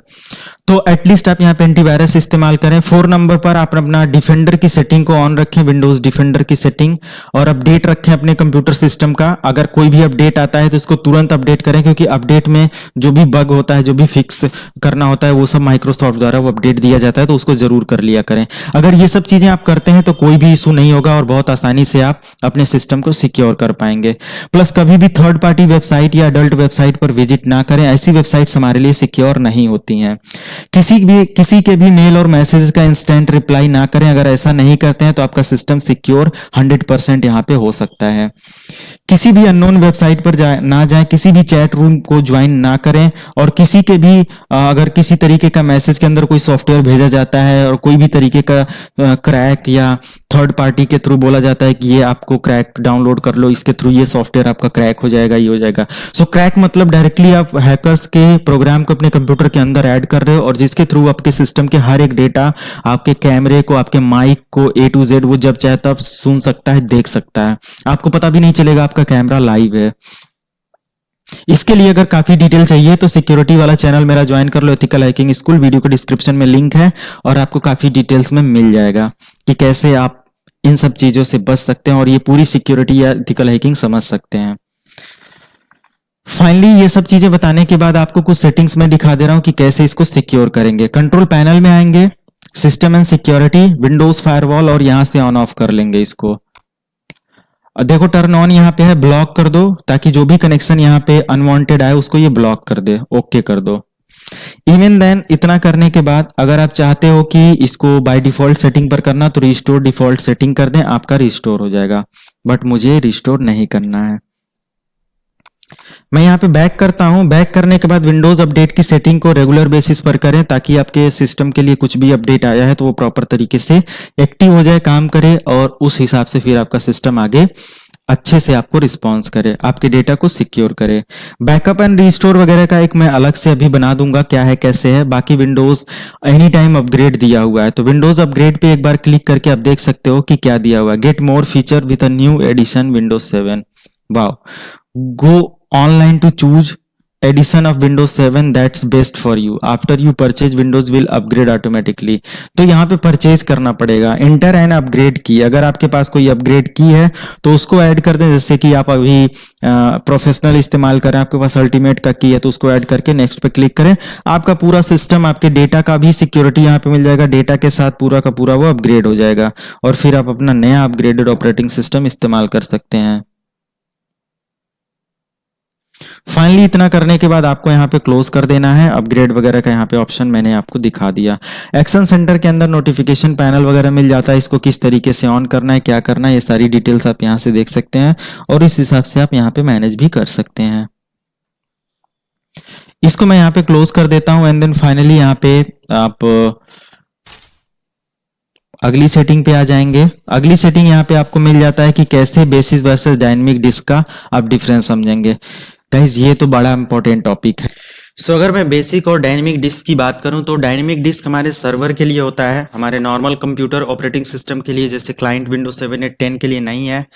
क्या डिफरेंसेस है इसके बीच में मैं लाइव यहाँ पे प्रैक्टिकली आपको समझा दे रहा हूँ। मान लिया कि हमारे कंप्यूटर पर आप यहाँ पे अगर अपना कंप्यूटर ऑन करिए और यहाँ पे कमांड टाइप करिए disk mgmt.msc और मैंने यहाँ पे दो डिस्क अपने कंप्यूटर पर, दो हार्ड डिस्क कनेक्ट कर रखा है। एक डिस्क 0 जिसके अंदर ऑपरेटिंग सिस्टम है, एक और हार्ड डिस्क है, और मैंने अलग से 5 GB का बनाकर ऐड किया हुआ है। और आपका जैसे मान लिया 120 GB का एक हार्ड डिस्क है या 500 GB का एक हार्ड डिस्क है, तो ये है। आप अपनी मेन हार्ड डिस्क पर इस प्रैक्टिकल को नहीं करेंगे, अदरवाइज आपका सिस्टम प्रॉब्लम करेगा, क्योंकि पूरी चीजें आप देख लेंगे तभी आप प्रैक्टिस करेंगे इसका। तो यहाँ पे जो डिस्क है इसका एक नया पार्टीशन मैं क्रिएट करता हूँ, तो इजिली मैं यहाँ पे पार्टीशन क्रिएट कर लूंगा। ये सब आप लोगों को पता होगा, मैंने बस पार्टीशन के लिए क्रिएट किया, नेक्स्ट नेक्स्ट कर दिया। फाइनली यहाँ पे हमारा पार्टीशन बन गया, और मैं इसको यहां से माई कंप्यूटर पे आकर चेक कर सकता हूँ 5 GB का ये पार्टीशन बन गया। मिनिमाइज करते हैं इसको और यहाँ पे आ जाते हैं दोबारा से। तो कुछ इस तरीके से ये आपको सेटिंग दिखती है। फाइनली यहाँ पे आपको करना क्या है, मान लिया कि आपने जो ये पार्टीशन क्रिएट किया है, ये बेसिक डिस्क यहाँ पे दिखा रहा है, जो आप यहाँ पे देखेंगे this is the basic disk. ये देखो ई ड्राइव, यहाँ पे लिखा हुआ है बेसिक। अब ये जो बेसिस डिस्क है इसका क्या मतलब है, यहाँ पे बेसिस डिस्क मतलब आपका जो सी ड्राइव है ये भी बेसिस दिखा रहा होगा ये, और ये भी बेसिस दिखा रहा है। तो ये जो नॉर्मल कंप्यूटर्स होते हैं या विंडोज ऑपरेटिंग सिस्टम होते हैं जो क्लाइंट के लिए यूज करे जाते हैं, वो बेसिक डिस्क पर ही चलते हैं, क्योंकि इसके अंदर मोर देन मल्टीपल सब पार्टीशन क्रिएट कर सकते हो। हर पार्टीशन का एक अपना अलग स्पेस होगा, वर्चुअली डिवाइड होगा। बट अगर आप डायनेमिक डिस्क में मोर देन 2 पार्टीशन या एक पार्टीशन क्रिएट करते हो तो वो सब एक दूसरे से कनेक्टेड होता है। कैसे, जैसे मैं यहाँ से कुछ पार्टीशन अभी ऐड करके दिखाता हूँ, और यहाँ से एक पार्टीशन बनाया था, अभी इसको डिलीट कर देता हूँ और फिर से एक नया पार्टीशन क्रिएट करता हूँ जो कि थोड़ा कम स्पेस ले लेता हूँ। जैसे मैं यहाँ पे 2 GB 2000 MB नेक्स्ट करता हूँ। मैं यहाँ पे ई ड्राइव मतलब वॉल्यूम का नेम नेक्स्ट करना है, फिनिश कर देना है। ये बन गया। एक और यहाँ पे पार्टीशन बना, आप इसको यहाँ पे क्लिक करो, नेक्स्ट करो। ये देखो 2 पार्टीशन आपने बना दिया। अब अगर आप एक पार्टीशन को यहाँ पे डिलीट करते हो, जैसे मैंने यहाँ पे डिलीट किया, तो आपके दूसरे किसी पार्टीशन पर कोई फर्क नहीं पड़ेगा। ओके, ये लेकिन अगर आपने यहाँ पे इसको भी यहाँ पे ये पार्टीशन बनाने के बाद देखना आप, मैं चेंजेस दिखा रहा हूँ। पार्टीशन बन जाने के बाद यहाँ पे आके राइट क्लिक करो, कन्वर्ट टू डायनेमिक डिस्क करो। आप अपनी मेन मशीन पर नहीं करेंगे, नहीं तो पूरा डेटा फॉर्मेट करने के बाद फिर डायनेमिक डिस्क से बेसिक डिस्क में लेकर आ पाएंगे। मैं यहाँ पे वर्चुअल ऑपरेटिंग सिस्टम यूज कर रहा हूँ, तो मैं यहाँ पे कर सकता हूँ, कोई इशू नहीं है। आप पूरा लैब देखने के बाद जो भी लगता है कि आपको करना चाहिए नहीं करना चाहिए, फिर आप देखेंगे। नेक्स्ट करेंगे तो यहाँ पे डिस्क 0 को मुझे कन्वर्ट नहीं करना है, सॉरी, मुझे डिस्क 0 इसको नहीं कन्वर्ट करना है, सिर्फ डिस्क 1 को कन्वर्ट करना है। तो डिस्क 1 ले लेंगे और ओके कर देंगे और कन्वर्ट पे क्लिक कर देंगे। बोल रहा है कि सारा डेटा आपका लॉस हो सकता है डायनेमिक डिस्क में जाने के बाद, तो कोई नहीं, नेक्स्ट कर देना। आप देखो दोनों पार्टीशन पे यहाँ पे एक अलग सा सेटिंग अप्लाई हुआ, बट यहाँ पे कोई डिफरेंस नहीं आपको देखने को मिलेगा। अगर आप माई कंप्यूटर पे आएंगे और चेक करेंगे कुछ भी,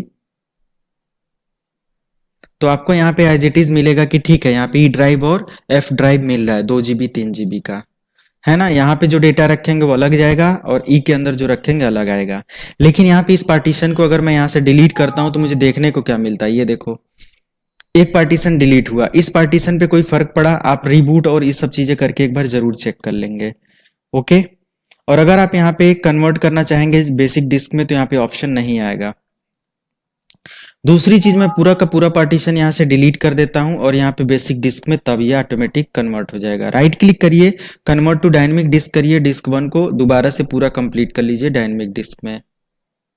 डायनेमिक डिस्क में कन्वर्ट करने के बाद एक नया पार्टीशन यहाँ पे क्रिएट करिए, जो कि जैसे मान लिया 2 GB का 2000 MB, ये हो गया आपका डायनेमिक डिस्क। और यहाँ पे एक पार्टीशन और क्रिएट करिए, न्यू सिंपल वॉल्यूम, नेक्स्ट, और ये फिनिश। तो इस तरीके से आप यहाँ पे राइट क्लिक करेंगे और यहाँ पे आपको डिलीट वॉल्यूम का ऑप्शन मिलेगा, डिलीट करिए तो यहाँ पे ये पार्टीशन डिलीट हो जाएगा। जब अपने फिजिकल ड्राइवर पर यानी कि डिस्क पर आप करेंगे तो ऑटोमेटिक आपका पूरा डिस्क यहाँ से डिलीट हो जाता है ना। तो ये चीज आप हमेशा याद रखेंगे। फाइनली इतना करने के बाद ये डिस्क मैनेजमेंट है, बेसिक डायनेमिक में कैसे कन्वर्ट करते हैं और ये सारी चीजें, जब तक आप पूरा डेटा यहाँ से फॉर्मेट नहीं करेंगे तब तक आप डायनेमिक में नहीं जा पाएंगे। आगे बात कर लेते हैं गाइज। यहाँ पे सबसे बेस्ट हमें यही लगता है कि आप बेसिक डिस्क यूज करिए, क्लाइंट ऑपरेटिंग सिस्टम में सर्वर के लिए डायनेमिक डिस्क यूज करी जाती है। फैट NTFS पार्टीशन सिस्टम की बात करें तो फैट हमारा जो होता है फाइल एलोकेशन टेबल होता है और ये ओल्डर टेक्नोलॉजी है आपके फाइल फोल्डर को रखने के लिए, और ये थोड़ा सा उतना सिक्योर नहीं होता है। इसके अंदर NTFS परमिशन या एडवांस परमिशन नहीं मिलती है, शेयरिंग परमिशन नहीं मिलती है, डेटा की सिक्योरिटी इंक्रिप्शन नहीं मिलता है। बट अगर आप NTFS यूज करते हैं तो कहीं ना कहीं डेटा की सिक्योरिटी, उसको वायरस से, हैक अटैक से, थोड़ा सा डेटा जो उसके अंदर होगा सिक्योर फॉर्मेट में स्टोर होगा। NTFS new technology file system पे स्टोर होगा तो फास्ट स्टोर होगा। और यहाँ पे NTFS में आप मोर देन 4 GB का एक डेटा एक साथ में सेंड कर सकते हैं। जैसे कोई गाना मूवी है आपके पास या कोई सॉफ्टवेयर है वो 8 GB का है तो एक बार में उसको सेंड कर पाएंगे। फैट के साथ आप 4 GB के अंदर है तभी डाउनलोड मतलब सेव कर पाएंगे, शेयर कर पाएंगे। अगर 4 GB से ज़्यादा है फैट पर आपका सिस्टम है तो वहाँ पर आपको 4 GB से ज़्यादा का सपोर्ट नहीं मिलेगा और वहाँ पे देगा file system large, file name large, ऐसे कुछ एरर आने लगती है। तो अब ऐसी कंडीशन के लिए सारी चीजें हो जाती हैं एंड फाइनली आप क्रिएट एंड मैनेज पार्टीशन पर क्लिक करके आगे का पूरा पार्टीशन क्रिएट कर सकते हो। अभी मैंने आपको दिखाया पार्टीशन कैसे क्रिएट करना है, कैसे काम किया जाता है। ऑलरेडी मैंने आपको बताया कैसे पार्टीशन क्रिएट करते हैं, बट एक बार फिर चलते हैं प्राइमरी पार्टीशन और इन सब चीजों को समझ लेते हैं। अगर आपके पास कोई अनलोकेटेड स्पेस है तभी आप एक पार्टीशन क्रिएट कर सकते हो। पार्टीशन क्रिएट करने के लिए इस पर राइट क्लिक करिए, 5 GB की स्पेस में आप यहाँ पे नेक्स्ट करके जो भी स्पेस देना चाहते हो वो पार्टीशन दे सकते हो। जैसे 2000 मैंने दिया तो 2 GB का यहाँ पे पार्टीशन क्रिएट हो जाएगा। पार्टीशन का वॉल्यूम नेम क्या देना चाहते हो यहाँ से सेलेक्ट कर लो एंड नेक्स्ट पर क्लिक करके फाइल सिस्टम फैट NTFS जिस पे रखना चाहते हो तो लेटेस्ट आपका NTFS है, इसी की मैं बात कर रहा था। इसको सेलेक्ट करके वॉल्यूम का नेम जो देना चाहते हो, जैसे कि मैं यहाँ पे प्रोग्राम दे देता हूँ एंड देन यहाँ पे नेक्स्ट कर दूंगा।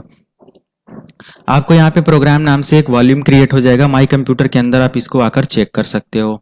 ये फाइनली अगर आप यहाँ पे देखो तो अनलोकेटेड स्पेस आ जाएगा। आप चाहते हो कि ये भी स्पेस इसके अंदर मर्ज हो जाए या इसका एक नया पार्टीशन क्रिएट करना है, न्यू सिंपल वॉल्यूम बना लो, बट मैं चाहता हूँ ये जो अनलोकेटेड स्पेस है ये भी इसके अंदर आ जाए। तो इस पे राइट क्लिक करो और यहाँ पे एक्सटेंड वॉल्यूम क्लिक करो, नेक्स्ट करो और यहाँ पे देखो डिस्क 1 के अंदर इतना GB फ्री स्पेस है, इसको नेक्स्ट करके पूरा अटैच कर दो। ये देखो 5 GB का पार्टीशन बन गया।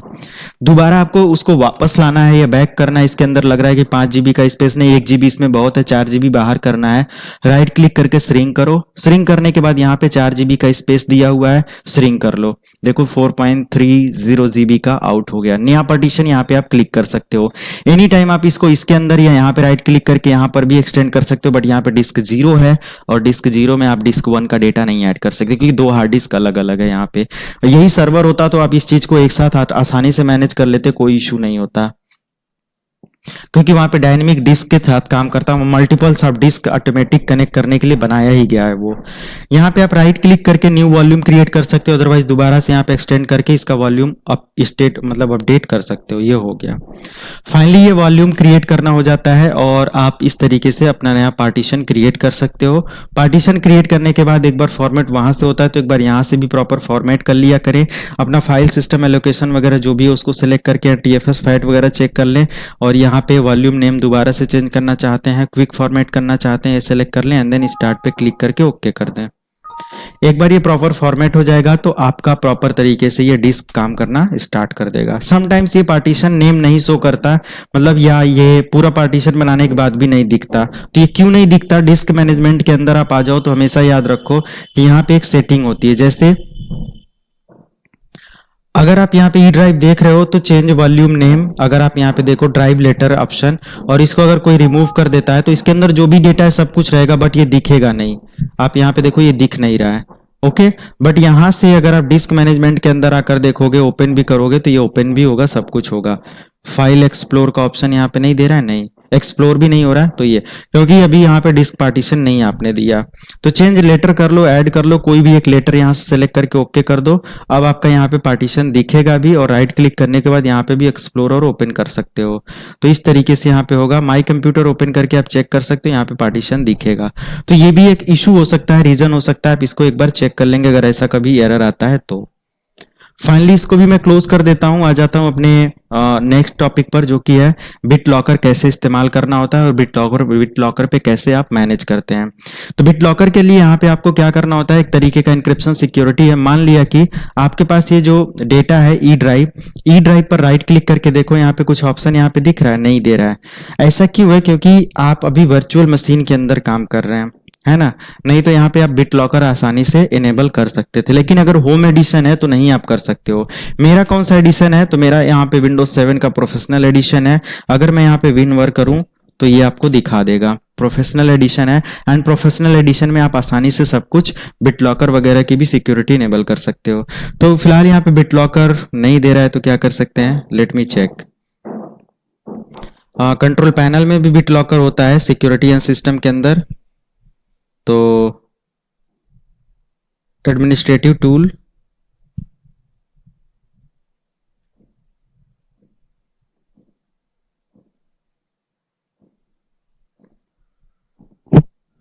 अगर मैं यहां पे लिखता हूं बिट लॉकर, नहीं आएगा। ओके, जस्ट बिकॉज ऑफ कि ये आपका एक VMware मशीन है, नहीं तो मैं इसके बारे में भी दिखा पाता। तो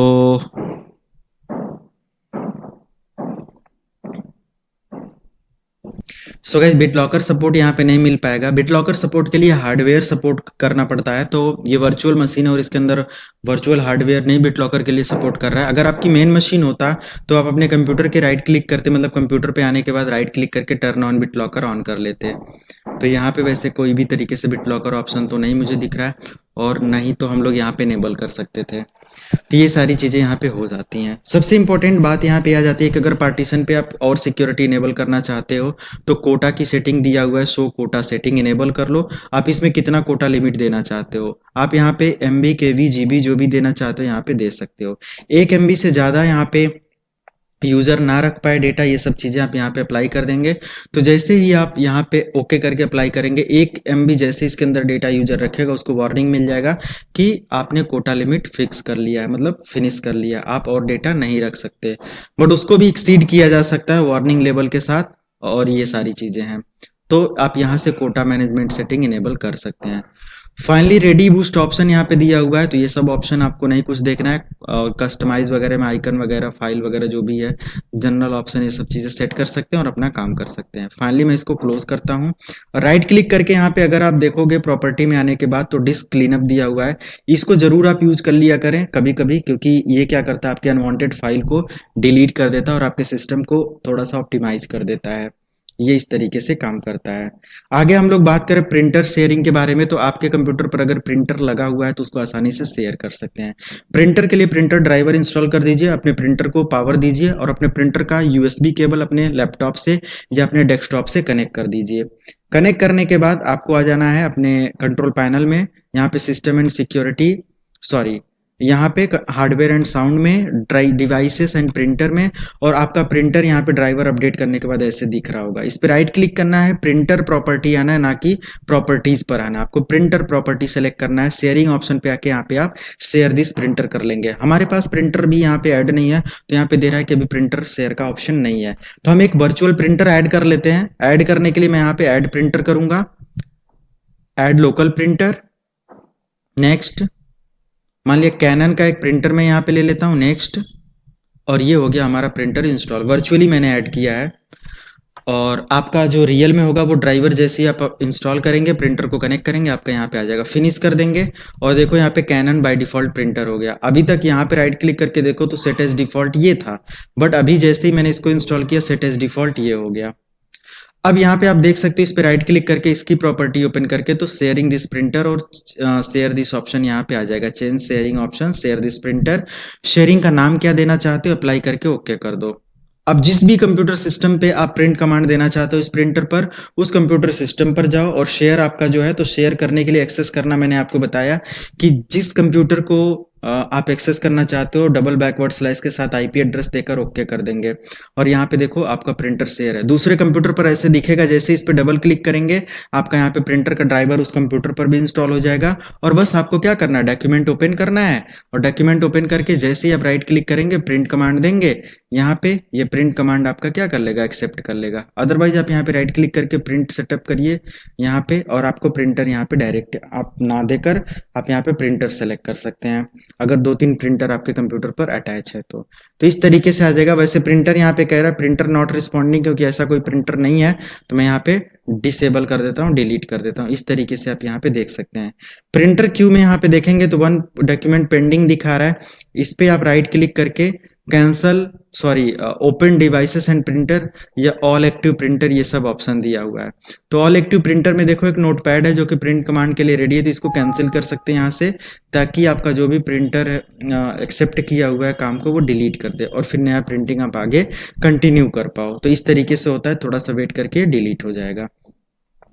आसानी से आप इस तरीके से यहाँ पे प्रिंटर को मैनेज कर सकते हो। आई थिंक आप यहाँ पे इतना सब कुछ समझ गए होंगे। किसी भी पॉइंट को लेकर कोई डाउट होता है तो बिल्कुल कमेंट बॉक्स आपके लिए है, वहाँ पे तुरंत अपना कमेंट मेंशन कर देना। इंस्टाग्राम पर आप मैसेज कर सकते हो, मैं जैसे ही आपको इंस्टाग्राम वगैरह पर फ्री होता हूँ या जो भी चीज़ है, मे बी थोड़ा सा टाइम लग सकता है, बट आपको आंसर जरूर मिलेगा।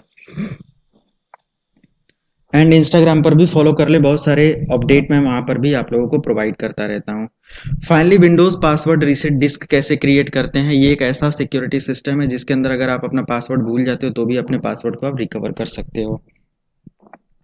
इसके लिए आपको क्या करना है कि एक चीज़ तो मैंने यहाँ पे बताया नहीं, यूज़र अकाउंट वगैरह बनाना और ये सब चीज़ें, यूज़र अकाउंट बनाना और मैनेज करना, हाँ मैंने यहाँ पे नहीं बताया। तो सबसे पहले हम लोग अभी पासवर्ड रीसेट डिस्क बाद में देखते हैं, कंट्रोल पैनल में आते हैं, यूज़र अकाउंट वगैरह को बनाना देखते हैं।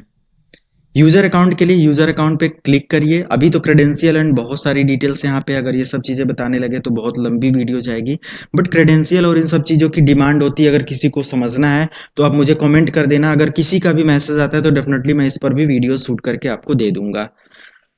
यूजर अकाउंट पर आपको आ जाना है, और यहाँ पे बाय डिफॉल्ट सीखो लाइव है जो कि एक एडमिनिस्ट्रेटर अकाउंट है। हम सभी लोगों को पता है कि जो भी हमारे कंप्यूटर होते हैं या जो भी हमारे ऑपरेटिंग सिस्टम होते हैं उन पे 3 तरीके के अकाउंट क्रिएट किए जा सकते हैं। एक लोकल एडमिनिस्ट्रेटर अकाउंट होता है, और एक एडमिनिस्ट्रेटर इनबिल्ट अकाउंट होता है, और एक हमारा गेस्ट अकाउंट होता है। गेस्ट अकाउंट सिर्फ और सिर्फ लॉगिन करके काम कर सकता है, बाकी किसी भी तरीके का चेंजेस नहीं कर सकता आपके सिस्टम के अंदर।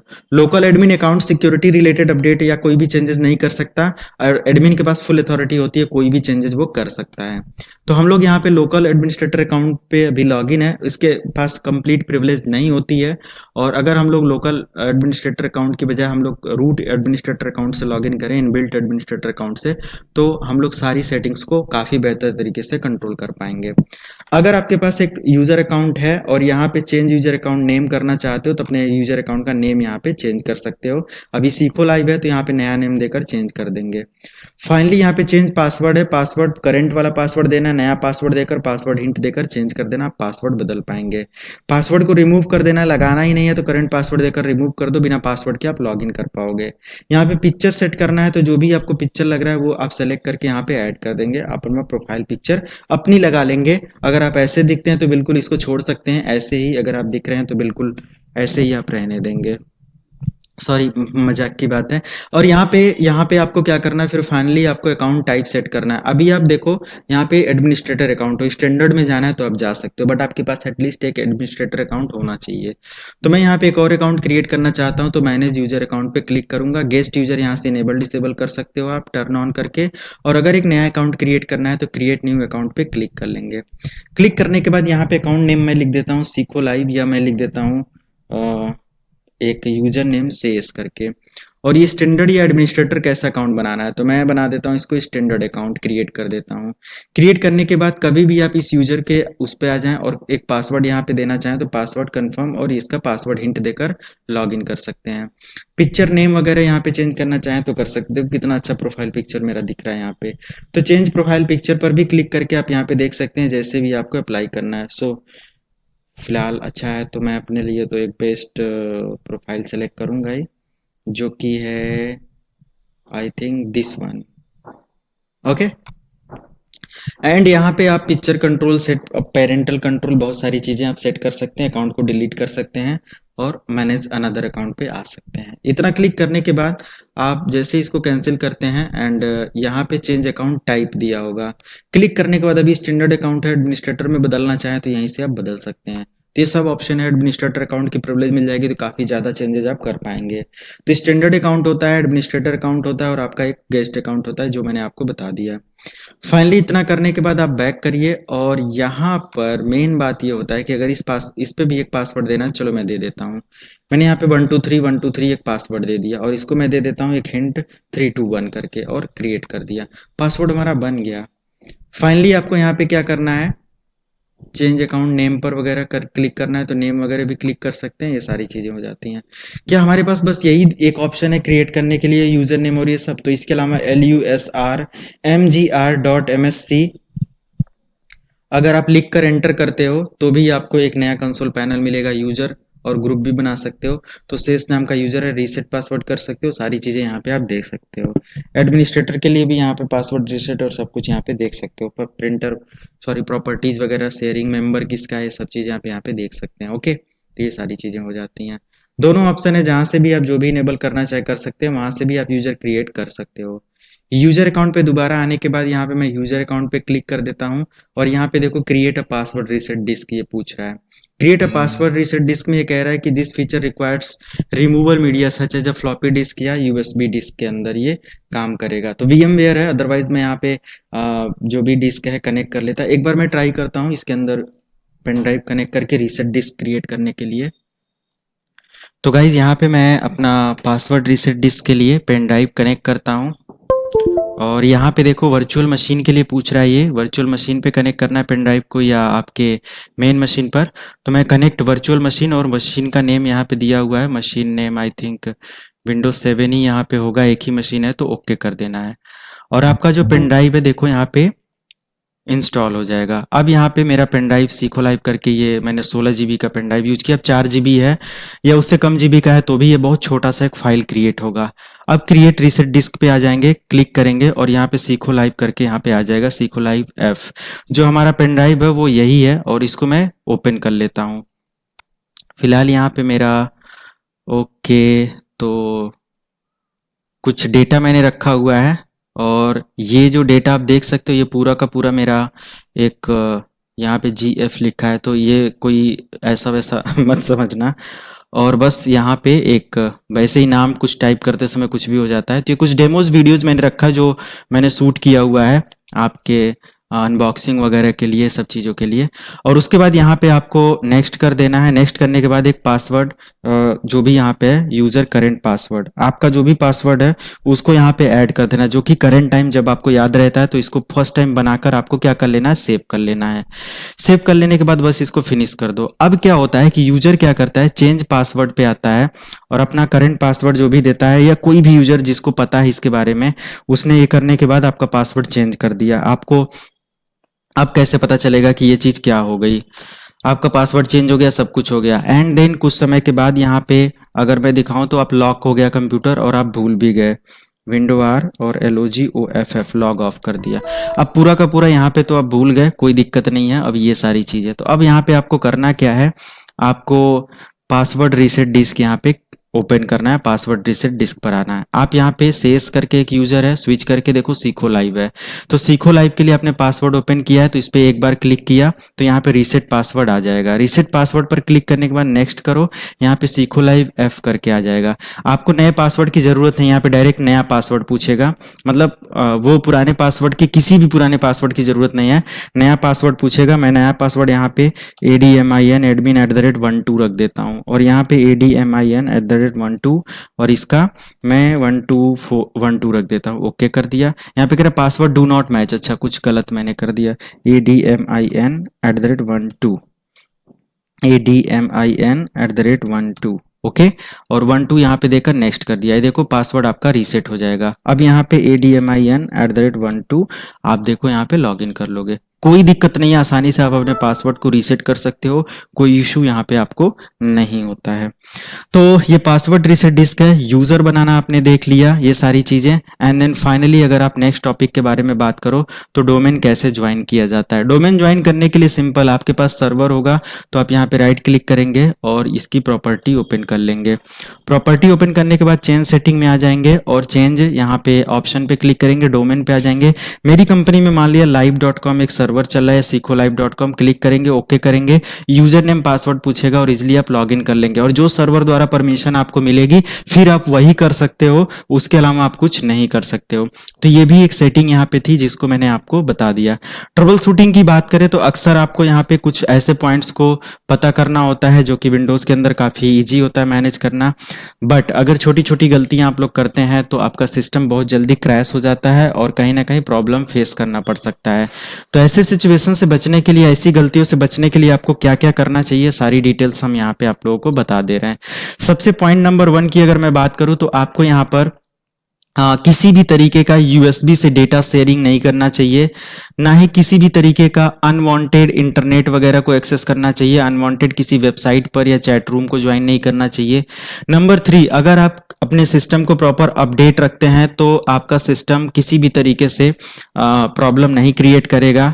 नंबर 4, अगर आप थर्ड पार्टी क्रैकर इस्तेमाल करते हैं, कोई भी थर्ड पार्टी क्रैक करने के लिए अपने विंडोज को, ये है ना, बहुत सारे क्रैकर आते हैं, आप लोगों को पता होगा, तो ये क्रैक करने के लिए क्रैक तो कर देगा, बट आपका सिस्टम जैसे ही अपडेट होगा उसके अंदर वो काम करना बंद कर देगा और आपके सिस्टम को समझो कि वायरस से हैक करने से कोई नहीं बचा सकता। जिसने भी इस क्रैकर प्रोग्राम को बनाया इजिली आपके सिस्टम को एक्सेस कर सकता है। और अगर आप यहाँ पे बात करते हैं 5th नंबर पॉइंट के बारे में, तो यहाँ पे फायरवॉल वगैरह का, एंटीवायरस वगैरह का इनेबल अपडेट होना बहुत जरूरी है। अनवांटेड, अगर आपके पास यूजर अकाउंट है तो एडमिन को लॉगिन करके मत रखो। जब लगे कि हाँ हमें एडमिन लेवल पर काम करना है तब आप एडमिन को इनेबल करो, अदरवाइज आप एडमिन को इनेबल मत करो, आप अपने लोकल अकाउंट से काम करते रहो। और उसके बाद यहाँ पे 6 नंबर पे अगर मैं बात करूं तो जो थर्ड पार्टी क्रैकर सॉफ्टवेयर ये सब चीजें आप इंस्टॉल करते हो ना, आपके सिस्टम को स्लो कर देता है और ये आपके सिस्टम को हैंग कराना स्टार्ट कर देता है। तो थोड़े से मतलब कि वाटर मार्क के साथ आप इसको इस्तेमाल कर सकते हैं, माइक्रोसॉफ्ट की तरफ से कोई इशू नहीं आएगा। एंड फ्री में अपग्रेड, अगर लाइसेंस वर्जन है तो अपग्रेड कर लीजिए, अभी भी आपका अपग्रेड चल रहा है। एंड यहाँ पे अगर मैं बात करता हूँ सिक्योरिटी पॉइंट ऑफ व्यू से, तो इसके ड्राइवर वगैरह को प्रॉपर तरीके से अगर आप अपडेट रखते हैं तो आपका सिस्टम कभी हैंग नहीं करेगा, कोई प्रॉब्लम नहीं होगी। ड्राइवर वगैरह का भी अपडेट काफी ज्यादा इंपॉर्टेंट होता है एक प्रॉपर सिस्टम काम करने के लिए। तो यहाँ पे ये सारी चीजें हैं। किसी भी नेटवर्क के अंदर अगर आप किसी भी तरीके का थर्ड पार्टी एप्लीकेशन डाउनलोड करो, मतलब किसी मशीन पर, तो ये थर्ड पार्टी एप्लीकेशन हमेशा याद रखो कि सेफ है या नहीं। इन थर्ड पार्टी एप्लीकेशन को चेक करने के लिए आप इतना याद रखो कि वो एप्लीकेशन देख लो क्रैकर द्वारा है, सॉफ्टवेयर या ऐसे कोई कंपनी द्वारा डिजाइन है। अगर कोई ऑफिशियल कंपनी का है तो डेफिनेटली जैसे VLC मीडिया प्लेयर है, गूगल क्रोम है, ये सब आप इंस्टॉल कर सकते हो, फायरफॉक्स है, कोई इशू नहीं है। लेकिन कोई भी ऐसे गेम, पबजी मिलेटर, टिमुलेटर, किसी भी तरीके का कोई काम करने की कोशिश ना करें। अगर ऐसा नहीं करते हैं तो आपका सिस्टम 100% सिक्योर रहेगा और किसी भी फिशिंग वेबसाइट पर मत विजिट करें। अगर आप देख लें, अगर आपके ब्राउजर में यहाँ पर HTTPS लिख कर आ रहा है, जैसे कि यहाँ पे मैं दिखा दूं, तो समझो कि वो सिक्योर है। अगर HTTPS नहीं आ रहा है तो समझो कि वो सिक्योर नहीं है। जैसे कि यहाँ पे आप देखो S लिख कर आ रहा है तो ये सिक्योर है। अगर आप हमारी वेबसाइट यहाँ पे ओपन करिए, जैसे कि मैं यहाँ पे sikolive.com ओपन करता हूं, तो यहाँ पे देखो सिक्योर है या नहीं, आप देख सकते हो। तो यहाँ पर भी एक लॉक बन के आ रहा है और HTTPS लिख कर आ रहा है, मतलब कि ये भी वेबसाइट सिक्योर है और आप इसको भी बहुत ही आसानी से एक्सेस करके अपना फेवरेट कोर्स सेलेक्ट कर सकते हैं और काम कर सकते हैं। एथिकल हैकिंग का यहाँ पे कंप्लीट एक वीडियो दिया गया, इस वेबसाइट पर जाने के बाद आप देख सकते हो, Termux full course in Hindi, और यहाँ पे आप कंप्लीट हिंदी में कोर्स इसको सीख सकते हो, समझ सकते हो। ओके, और यहाँ पे मोबाइल के थ्रू कंप्लीट एथिकल हैकिंग आप सीख पाएंगे। एक वीडियो में आप मास्टर बन जाएंगे मोबाइल के थ्रू। आप मोबाइल का फिर इस्तेमाल समझेंगे कि हाँ मोबाइल इतना बड़ा एक हथियार या टूल है हमारे लिए, तो डेफिनेटली वो चीज आपको समझ में आएगी। एक बार विजिट करेंगे, इस ट्यूटोरियल को देखेंगे। चलिए, बाकी कोई भी कमेंट होता है या डाउट्स होता है तो कमेंट करके पूछ लेना। आप लोग कमेंट जरूर करेंगे, लाइक करेंगे एंड दोस्तों के साथ शेयर करेंगे। नेक्स्ट वीडियो सीरीज किस टॉपिक पर चाहिए, अगर आप बिगिनर हैं तो बता देंगे। CCNP का अगला सीरीज आप लोगों को 1-2-3 दिन के अंदर मिल जाएगा, विद इन वीक। और अभी CCNP का जो लास्ट वीडियो उसका एंजॉय करिए, काफी लंबा वीडियो, मैंने 2 घंटे से ज्यादा का रिकॉर्ड किया है, 2-2.25 घंटे के आसपास है, तो आप उसको भी देखते रहिए, सारी चीजें हैं। एंड हमारे चैनल पर विजिट करके आप बहुत सारे टॉपिक पढ़ सकते हो यार, एक बार विजिट करो, यहाँ पे देखो एंड अपना फेवरेट कोर्स सेलेक्ट करो जो भी है प्लेलिस्ट में जाकर, और उन सब चीजों को पढ़ते रहो, है ना। मैं रेगुलर बेसिस पर नई नई टेक्नोलॉजी को लेकर या पूरी complete CCNA certification, Microsoft certification, ubuntu Linux certification, सारी चीजों पे वीडियोज अपलोड करता रहता, तो आप देखकर इसको सीख सकते हैं, समझ सकते हैं। ओके, तो बस आज की वीडियो में बस इतना ही, मिलते हैं नेक्स्ट वीडियो में। Thank you so much.